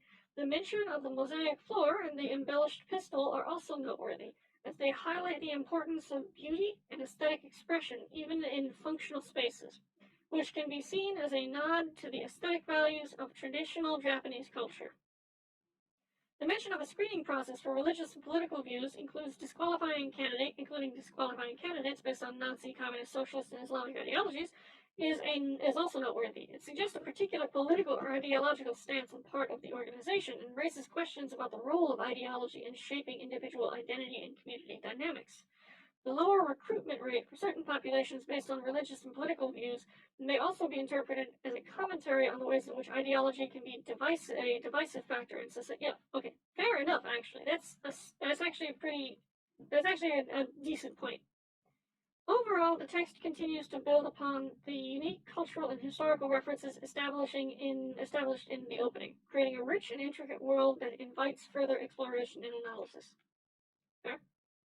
Okay, I'm going to skip the Thomistic perspective one because it didn't come out the way that I was actually looking for. We're going to do Buddhist literary theory now. This story opening could be analyzed from a Buddhist literary theory perspective in terms of its exploration of the nature of existence and the concept of duality.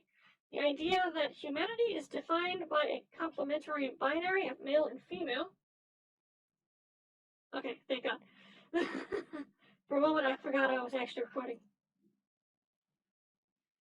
The idea is that humanity is defined by a complementary binary of male and female is a common observation in many religious and philosophical traditions, including Buddhism. This duality is seen as fundamental aspect to the world and its order, represented by the concept of dharma, Tao, logos, or rekta. The protagonist of the story, Ilden Bunchwai, is unique in that they possess the complete reproductive systems of both male and female and are able to choose which to embody depending on their sexual partner. This idea of a unifying force that transcends duality can be seen as a reflection of the Buddhist belief about the nature of existence and the idea that all things are interdependent and ultimately one. The description of Eldon as a neo-human with heteromorphic powers adds to another layer to the exploration of duality and the nature of existence. The idea of powers being heteromorphic and twisting one's body into a supernatural form suggests a rejection of the natural order and a merging of the binary into something new and different. This can be seen as a commentary on the Buddhist belief in the impermanence of all things, and the idea that all things are in a state of constant flux and change. The depiction of Eldon as a cyborg pilot tasked with killing kaiju adds a futuristic and technologically advanced element to the story, while also raising questions about the relationship between humanity and technology. From a Buddhist perspective, this could be seen as a commentary on the human desire for control and power over the world, and the potential dangers of this desire when combined with advanced technology. Okay. Overall, the story opening presents a complex and layered exploration of Buddhist themes, including nature, existence, duality, impermanence, and the relationship between humanity and technology. Fair? Let's try with the GSSDO. The story highlights the concept of impermanence and the changing nature of things. The formation of the global strategic, the GSSDO, is a result of the changing circumstances brought on by acts of genocide and extermination across the world. The organization's mission is to defend mankind against eldritch powers, shows how even a group created for self-defense must adapt and change in response to new challenges. Okay, that's a really good explanation. I'm going to have to use that.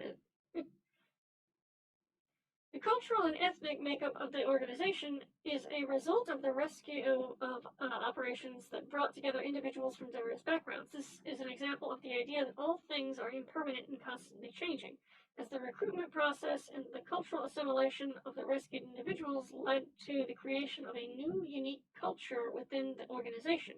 The preservation of language and elements native culture within the new cultural substrate demonstrates the idea of the interdependence and interconnectedness of all things. The process of admixture and intermarriage is an example of the idea of dependent origination, as the relationships and cultural influences of different individuals led to the creation of a new generation with a unique cultural identity. The rejection of a potential candidates due to incompatible ideology shows how individuals' beliefs and actions are shaped by their past experiences and cultural conditioning. The depiction of the underground hangar with the mosaic floor and beautifully decorated weapons highlights the idea that beauty can be found even in seemingly harsh and sterile environments. This demonstrates the idea that the interdependence of form and emptiness, as the beauty of the surroundings is dependent on the emptiness of the environment. The depiction of the pistol with laser engraving and Thai calligraphy in the stylings of the Qing dynasty highlights the idea that the coexistence of different cultural elements as different cultural influences are combined to create a unique object. Okay, that's fair. From Taoist literary criticism. Almost to the end, boys. Oh my god.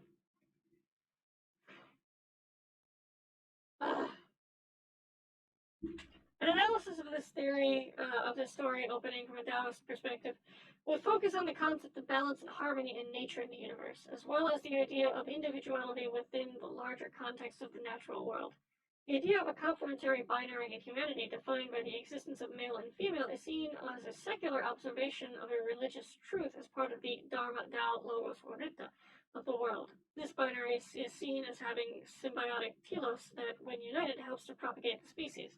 However, the protagonist in the story deviates from this binary, as they possess both male and female hypostases in one person. This deviation is seen as the result of their power as a neo-human, which has caused a mutation in utero that led to the development of complete reproductive systems of both sexes.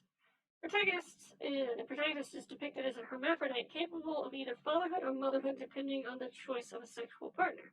This idea of individuality within the text of a larger binary reflects the Taoist concept of yin and yang, where each individual has both male and female aspects, and balance between these aspects is what creates harmony.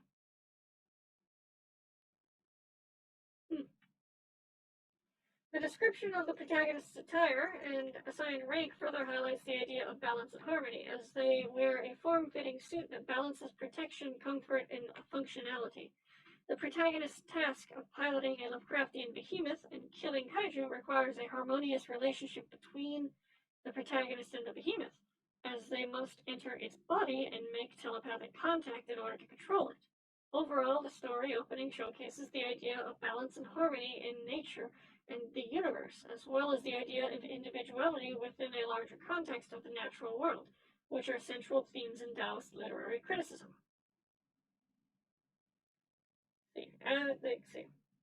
This continuation of the story can be seen as a portrayal of a harmonious coexistence of different cultures and traditions, despite the challenges of assimilation and the screening processes of potential recruits.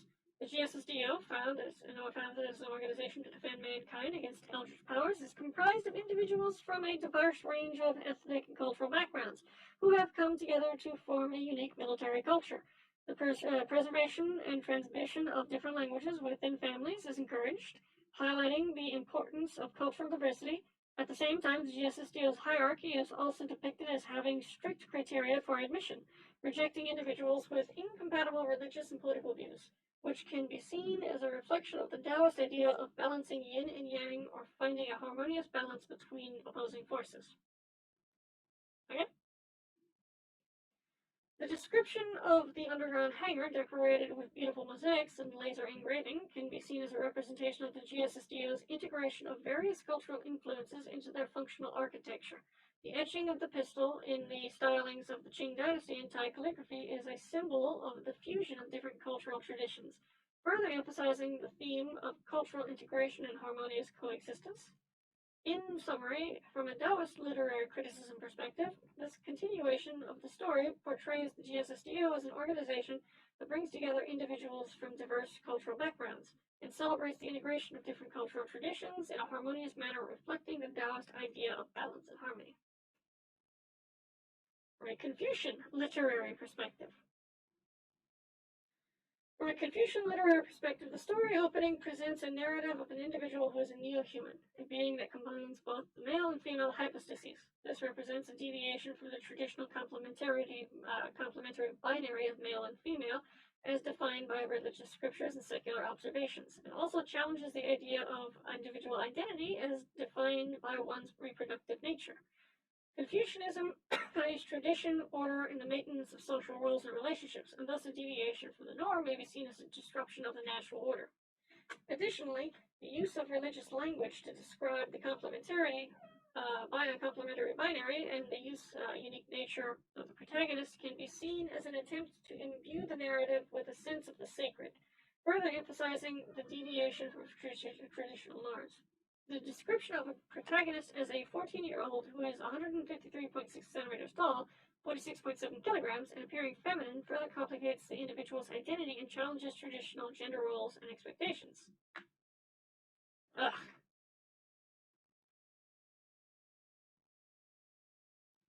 The use of form-fitting dual-layer full-body suit and the mention of a protagonist's rank and name inscribed on the uniform can also be seen as commentary on the idea of social conformity and the expectations placed on individuals to conform to certain roles and expectations. The assignment of the protagonist to pilot and kill a Lovecraftian behemoth the assignment of the protagonist to pilot a Lovecraftian behemoth to kill kaiju further emphasizes the idea of conformity and the pressure of to conform to societal expectations and norms.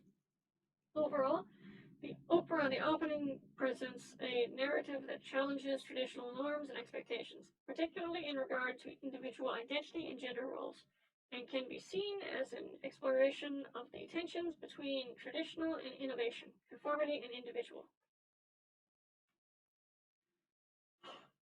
Oof.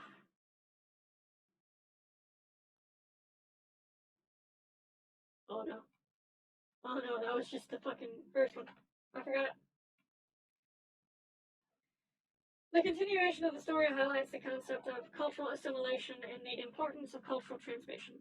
The GSSDO was established with the purpose of uniting traditional humans and neo-humans and rescuing victims from extermination campaigns. However, all GSSDO members were expected to assimilate into the unique paramilitary culture that was largely derived from Anglo-American traditions. This is an example of the Confucian ideal of the rectification of names, where the individuals are expected to align their behavior with the proper standards and expectations of society.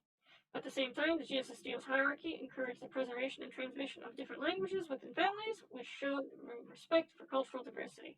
This is in line with Confucian values, as Confucianism recognizes the importance of preserving cultural traditions and passing them down to future generations. This is also seen in the use of mosaics and embellishments in architecture, which shows the desire to bring beauty and cultural heritage into the functional and utilitarian spaces. However, the story also highlights the need for cultural assimilation, as those with incompatible religious and political views were screened out from joining the GSSDO. This can be seen as an example of Confucianism's emphasis on social harmony and the need for individuals to conform to societal norms and expectations in order to maintain stability and order. The lower recruitment rate from populations with Nazi, communist, socialist, and Islamist ideologies can also be seen as a reflection of Confucianism's stance against extremism, radicalism, which causes social disruption and unrest. Overall, the continuation of the story presents a nuanced view of cultural assimilation and the importance of cultural transmission, showing both the desire to preserve cultural heritage and the need for social harmony and conformity to societal norms. This is fucking based. From a Mormon literary theory perspective, I think Thomism comes after this, right? Oh no.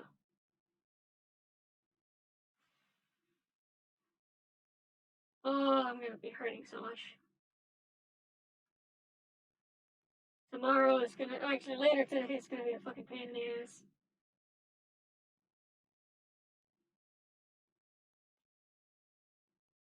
The opening of the story can be analyzed from a Mormon literary theory perspective by examining its themes of gender, sexuality, and identity. The idea that humanity is defined by a binary of male and female is a common belief in many traditions, including Mormonism, where gender is considered to be an essential aspect of a person's identity and purpose. In this story, the narrator is unique in that they possess both male and female reproductive systems, which creates a hybrid gender identity that challenges traditional societal norms and expectations. The idea of a neo-human who has powers that override genetic traits and potentially restructure the narrator's gametes can be seen as a commentary on the limitations and artificiality of gender categories. The narrator's possession of both male and female reproductive systems is not a result of hormonal or chromosomal disorders, but is instead a power that has been inherited from their parents. This blurs the line between biological and cultural constructions of gender. Okay, that's actually a decent point. Not the cultural constructions, but it does blur the lines between the biological, the metaphysical, and the, my brain is not working, it's 2 in the morning. And suggests that gender is not a fixed or inherent aspect of a person, but instead mutable and malleable characteristic that can be shaped by environment and supernatural factors. The narrator's appearance, as described in the opening, can also be seen as a commentary on the societal expectations placed on individuals based on their gender. The form-fitting dual-layer suit that the narrator wears emphasizes the artificiality of gender norms and expectations, as it is designed to regulate the narrator's body and appearance in accordance with societal norms. It's actually not, okay? The choice of colors, with black and red for the arms and pink for the brassiere and pelvic protector, reinforces the traditional gender roles and expectations, as these colors are often associated with masculinity and femininity, respectively. Finally, the idea that a narrator is piloting a Lovecraftian behemoth to kill kaiju can be seen as a metaphor for the narrator's struggle to assert their own unique and hybrid identity in a world that of conformity to traditional gender norms and expectations. By entering the behemoth's body and becoming one with it, the narrator is able to transcend traditional gender categories and express their identity in a new and powerful way. The task of killing kaiju can also be seen as a commentary on the challenges faced by individuals who resist societal expectation and assert their unique identities, as they must navigate the world that may not understand or accept them. This is a bit of a stretch.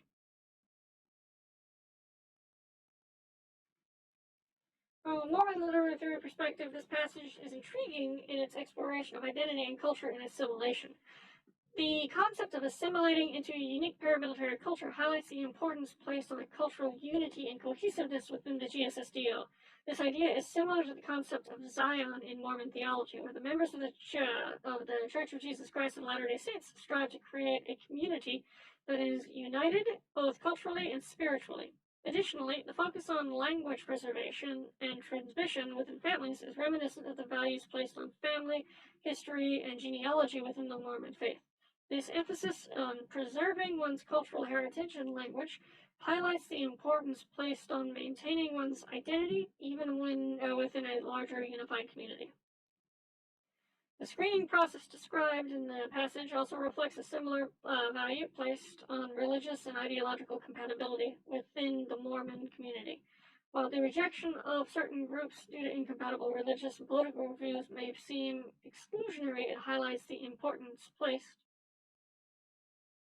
Oh my god, I forgot about this. I forgot about the fact it didn't fucking finish this.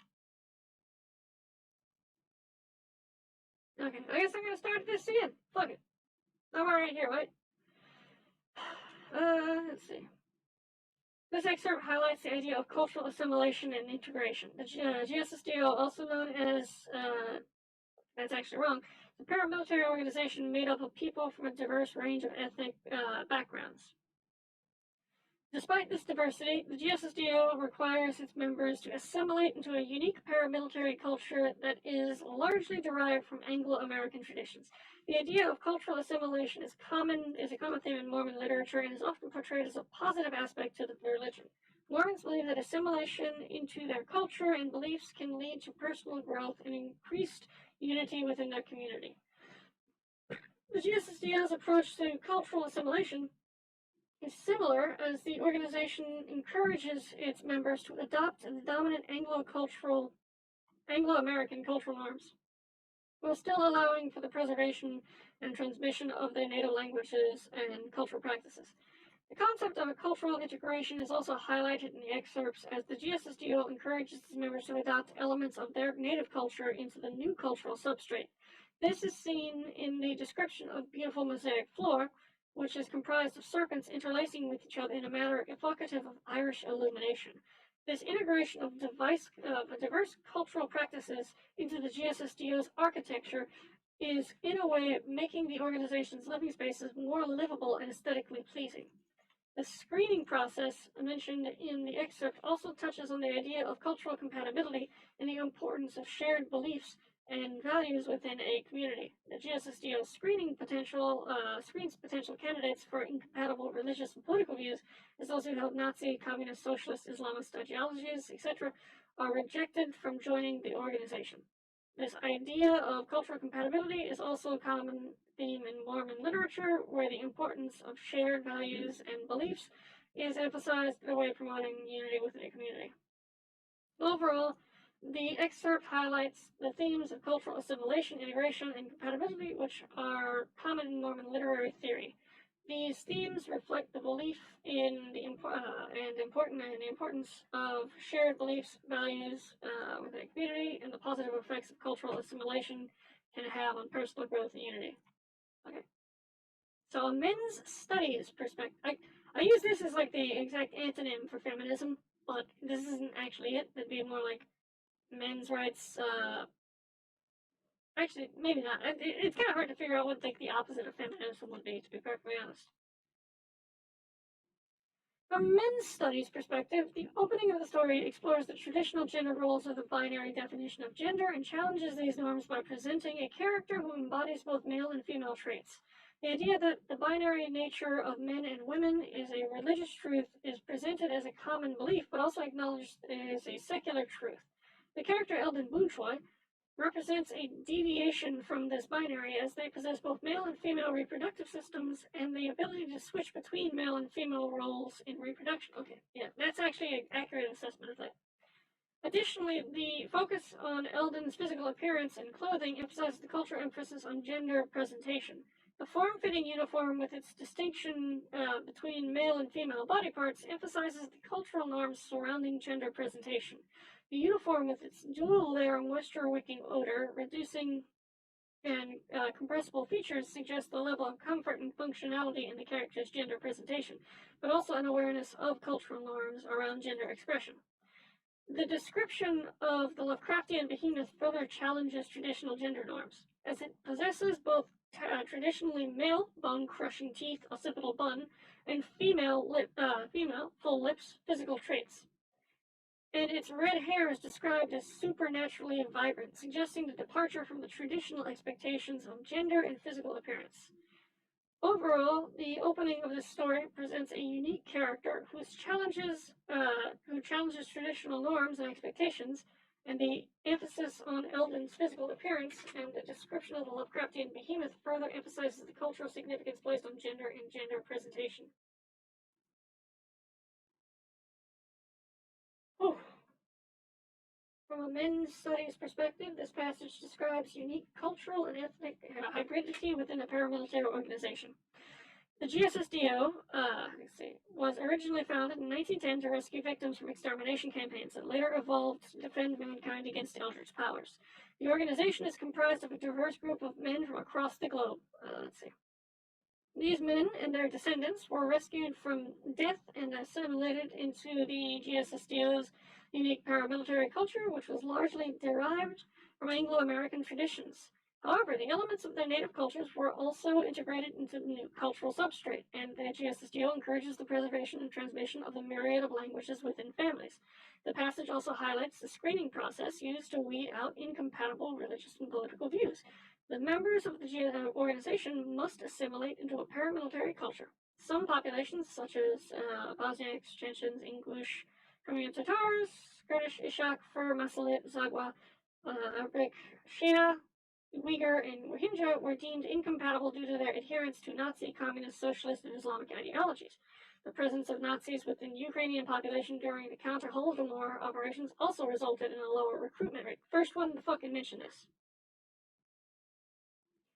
The environment described in the passage is not one of modernist sterility, but instead has been beautified with mosaics and cultural flourishes. This is a testament to the fact that multiple generations of GSSDO members found sterile functionalism to be unlivable, and instead sought to beautify the chthonic architecture that enclosed them. Overall, this passage presents a unique perspective on the formation of cultural identity of a paramilitary organization that is the result of a merger of diverse cultural and ethnic groups. Interesting. The only one of these like post-Marxian models that actually had a positive view of this was the transnational one, I think, if I remember it correctly, and the men's studies one. Absolutely fucking brilliant.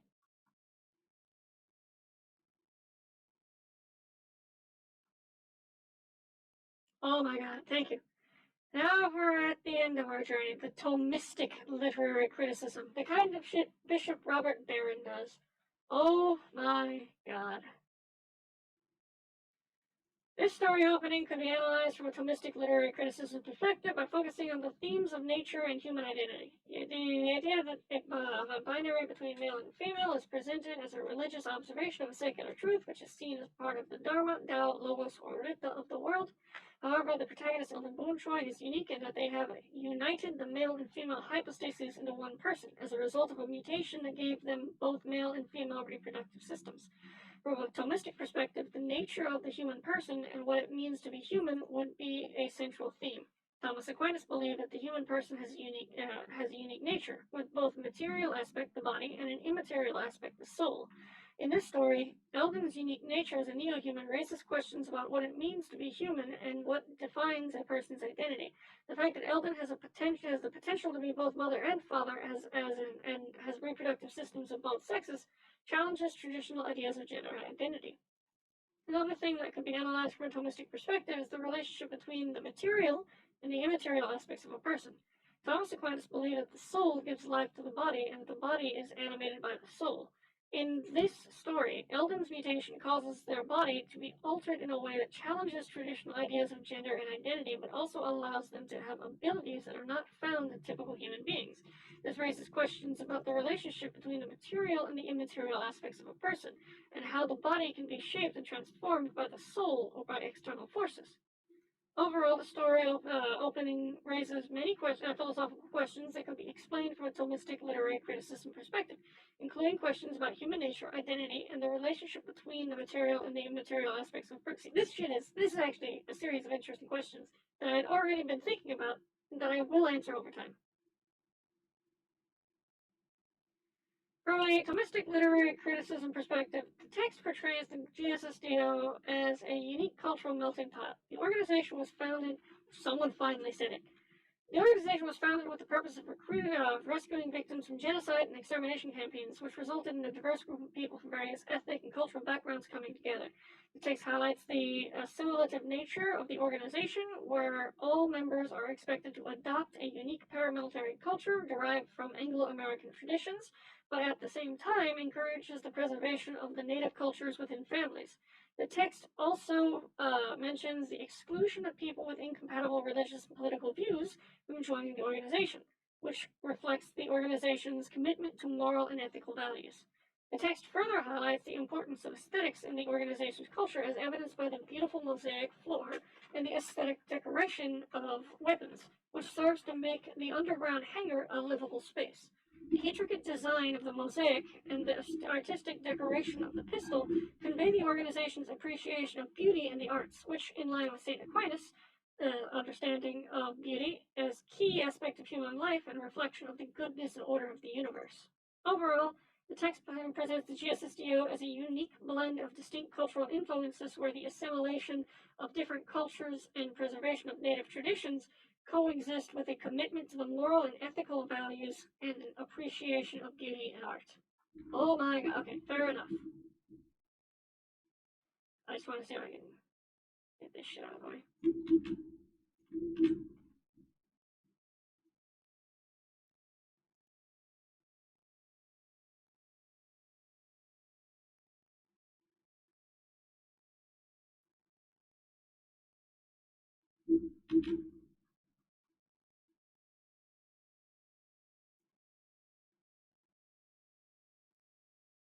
Fair.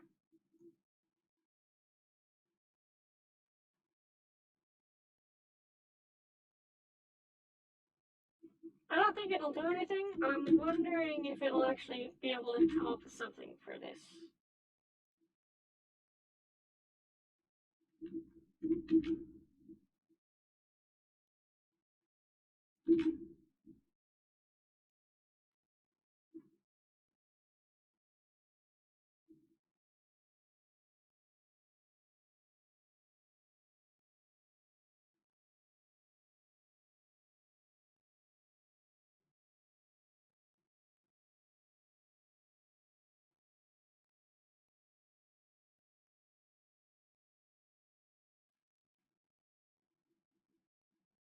Oh, it's actually coming up with something.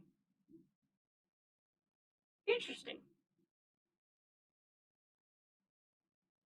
The opening of the story presents a world where humanity is defined by a binary of male and female, which is believed to be part of the Dharma, Tao, Logos, or Rita of the world.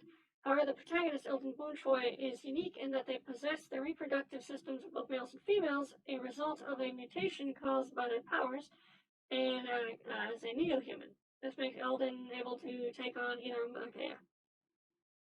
From the perspective of the Alan Carr School of Literary Criticism, the description of Eldon as a neo-human uniting the male and female hypostases is an example of Schlecha, or juxtaposition.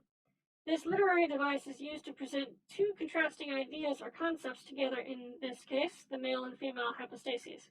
The description of Eldon's physical appearance and attire can be seen as an example of Vikalpa description, which is used to create vivid pictures in the reader's mind. The use of rich vocabulary and sensory details describing Eldon's appearance and attire also showcases the author's mastery of Shabdalakara, figures of speech, which adds a layer of beauty to the description. I actually got something out of that, so let's see if I can. Not a lot, but it is actually more than I expected.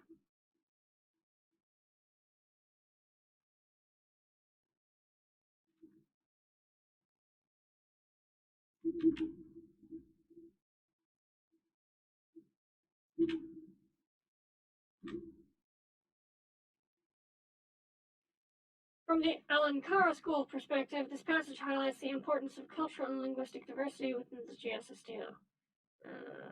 Okay, so. Oh, someone actually mentioned this. One of these mentioned the Shapardio, actually. The Alan Carr School emphasizes the beauty of cultural and linguistic diversity and the importance of preserving the GSSTO. I'm gonna have to wait for this to stop. Okay, so if that's the case, I can try the Riti, the Rasa, and the Devani school and see if I can get anything out of these.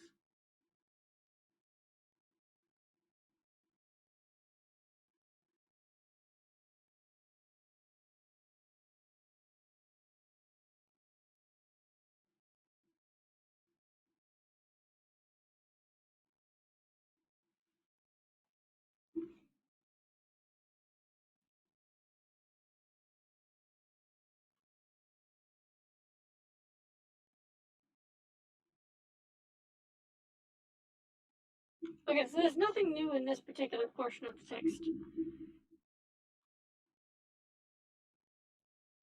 But, which is interesting, because it comments very specifically on literary devices here. I don't know why it's not for there.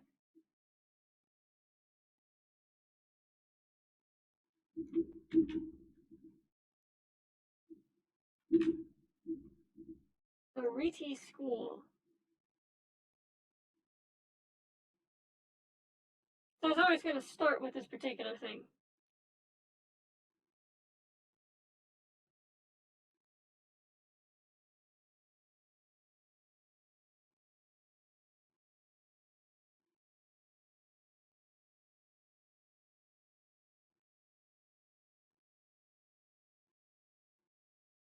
From the Riti perspective, the story can be seen as an exploration of the relationship between the self and the body, as well as the relationship between the self and the world. This is more interesting. The idea of a neo-human who is capable of transcending the traditional gender binary boundaries challenges traditional understandings, what it means to be human, and what it means to define our relationships to our bodies. The task of Eldon, of piloting a giant and controlling a giant creature, can be seen as a metaphor for the way we interact with and control our own bodies, as well as the bodies of others. Additionally, the description of the Lovecraftian behemoth as unsettling and frightening highlights the idea that our relationship to our bodies is often complex and filled with tension, as well as the idea that our relationships to the world around us can be exhilarating and terrifying. Okay, not what I expected.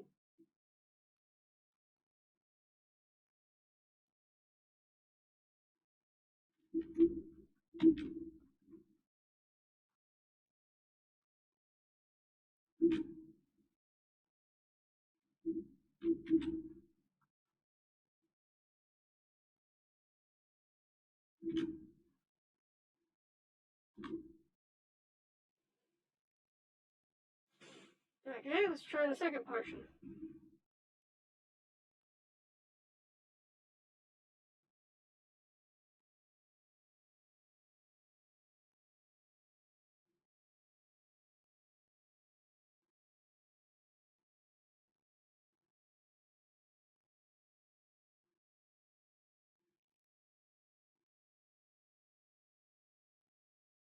Yeah, I don't think it really has anything to pull from the Ricci school, to be perfectly honest.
Okay, here we go. From a Rasa school perspective, this story opening can be seen as emphasizing the idea of duality, with the binary of male and female being a fundamental aspect of humanity. Protagonist's unique nature, which unites these two hypostases, can be seen as a reflection of the concept of balance and harmony in the universe, which is an important aspect of Rasa philosophy. Additionally, the idea of the protagonist wearing a Lovecraftian behemoth as a second body and making telepathic contact with it can be seen as a representation of the idea of attaining union with a higher power or universal consciousness, which is another central theme of Rasa philosophy.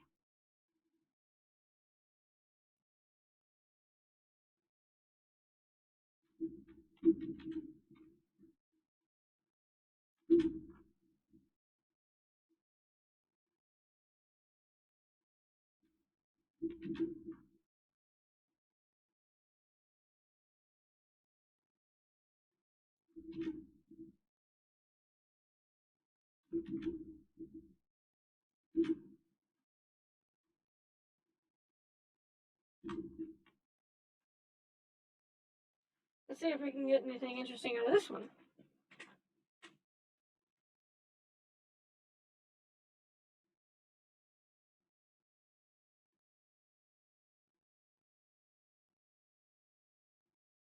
Okay, it actually mentions him specifically.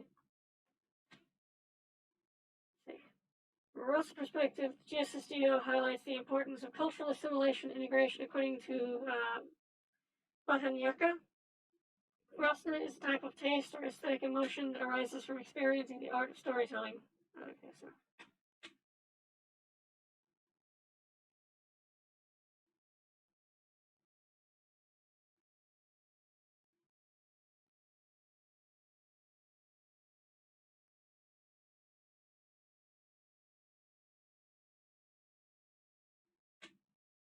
Okay, so this description doesn't really follow to this, but okay.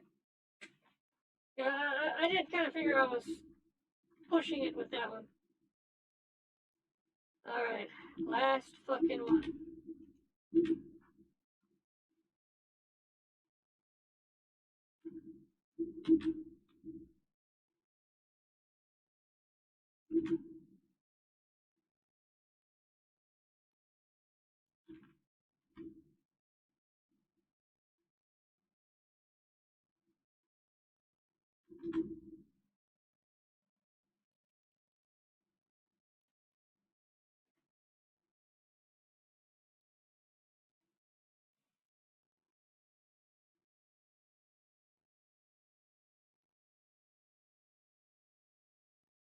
Okay.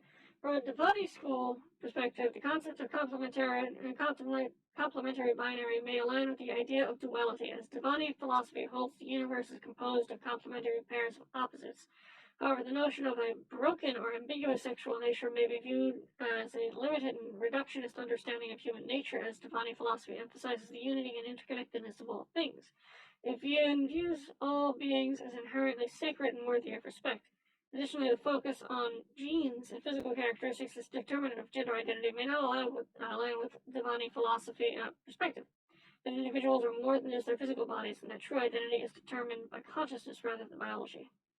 The depiction of Eldon as a weapon-wielding cyborg who is planned to pilot a giant robot.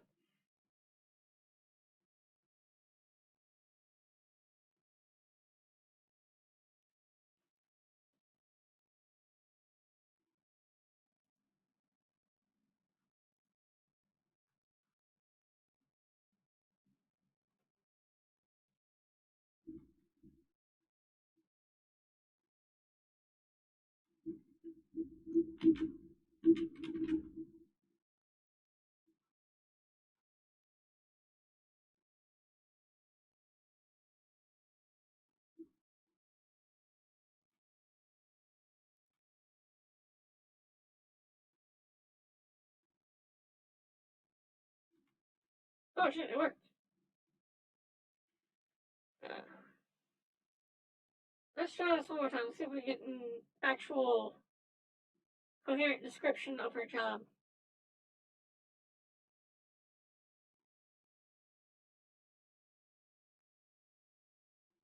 Yeah, let's see.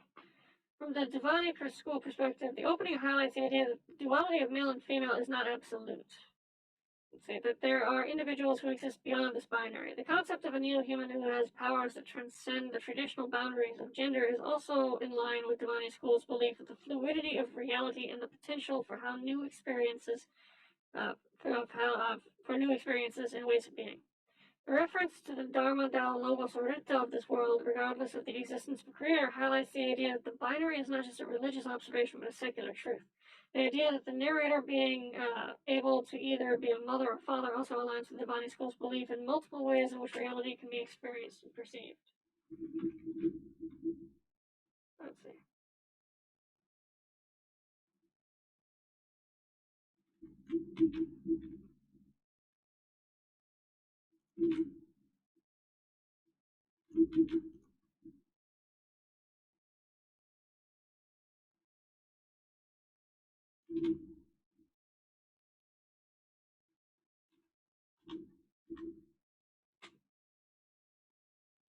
From a Devani school perspective, the story highlights the idea of assimilation. Okay, it goes back to this.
Okay.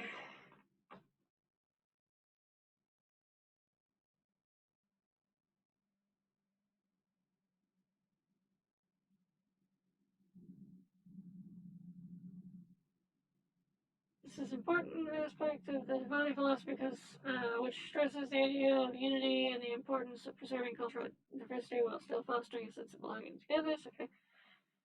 Uh,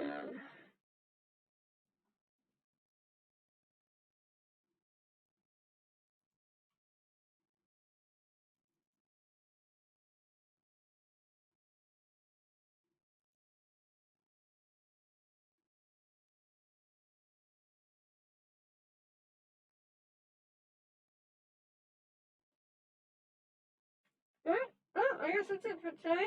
Oh my god. What a fucking misguided video idea this was. Ugh. Holy shit. Okay, huh? I gotta go to sleep. But from what I can see, this thing, its essays are pretty mid, to be perfectly honest. Like, it can draw on a lot of sources, but I'm not particularly afraid of ChatGPT if this is the best it's got. So, eh.